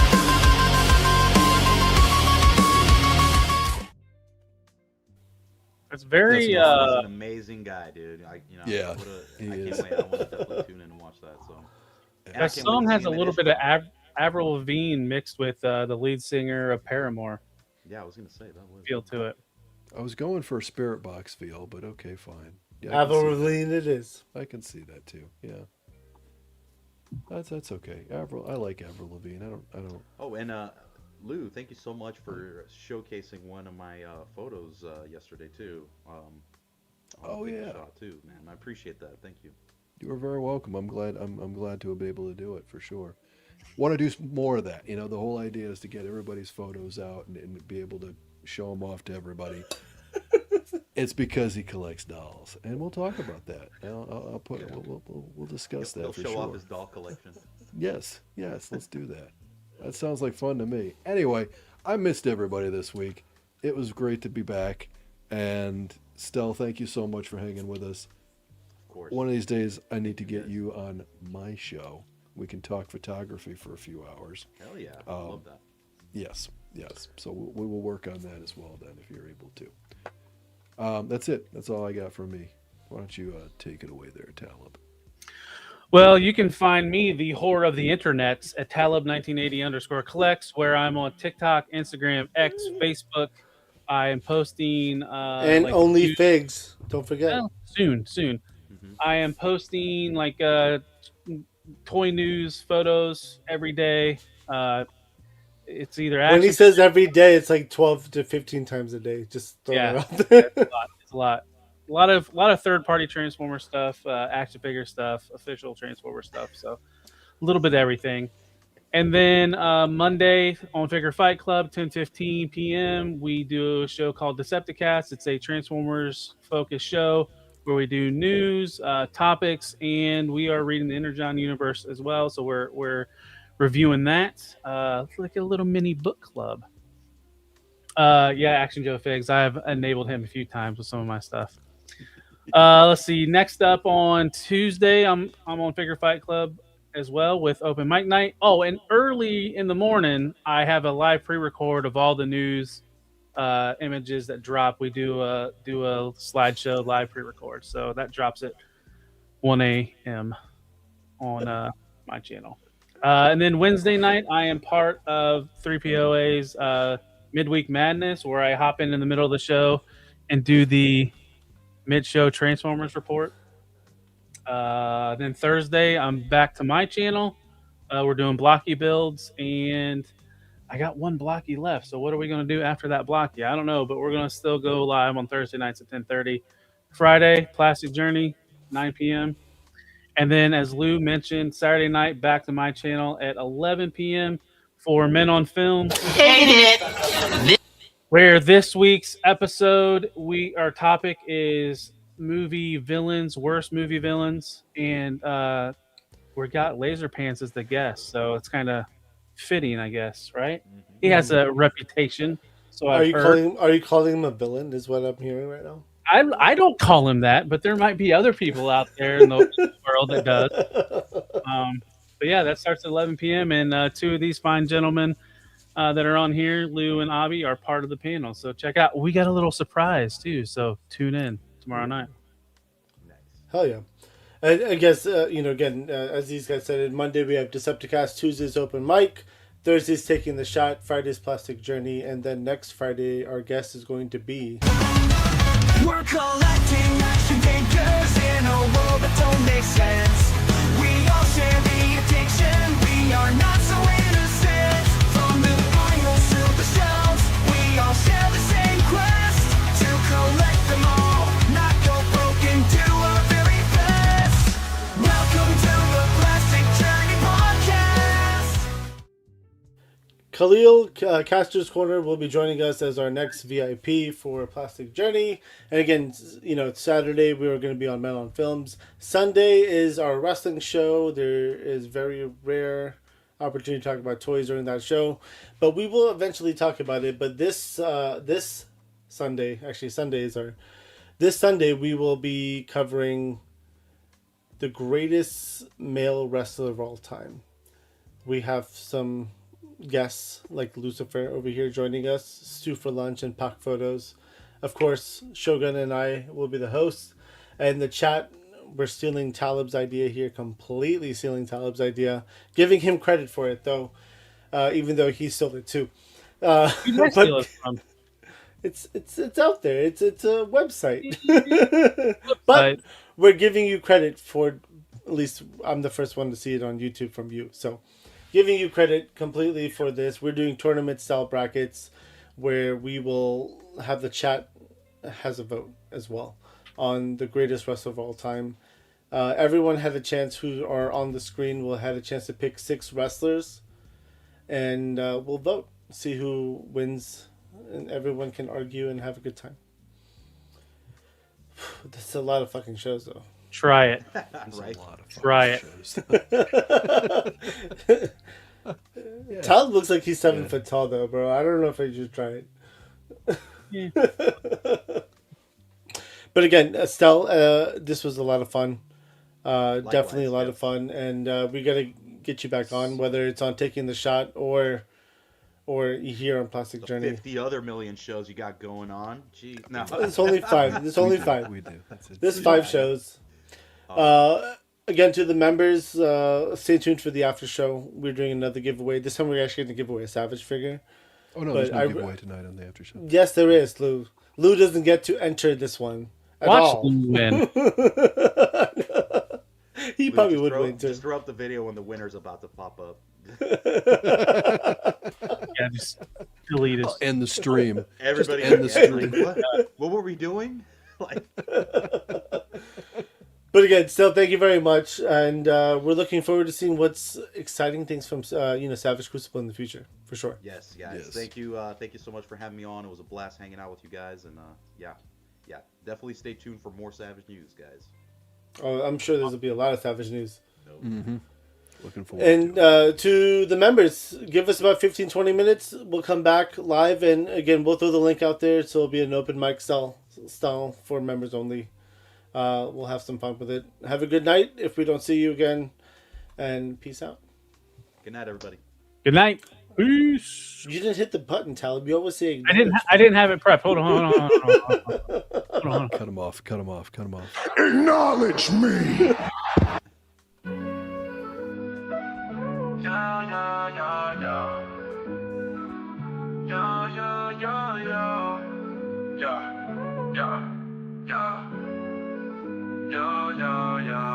As we wrap up tonight's fun, the figures in talk, so we've just begun. Join us next time for thrills anew. In the world of Figure Fight Club, it's all for you. Make sure to subscribe and smash that like button. See you next week on Figure Fight Club, stay strutting. This isn't goodbye, it's just a see you later. In the meantime, go check out another creator. So keep your figures on display until we gather here someday. Remember the tales and the laughs we shared. Here at Figure Fight Club, you're treasured and cared.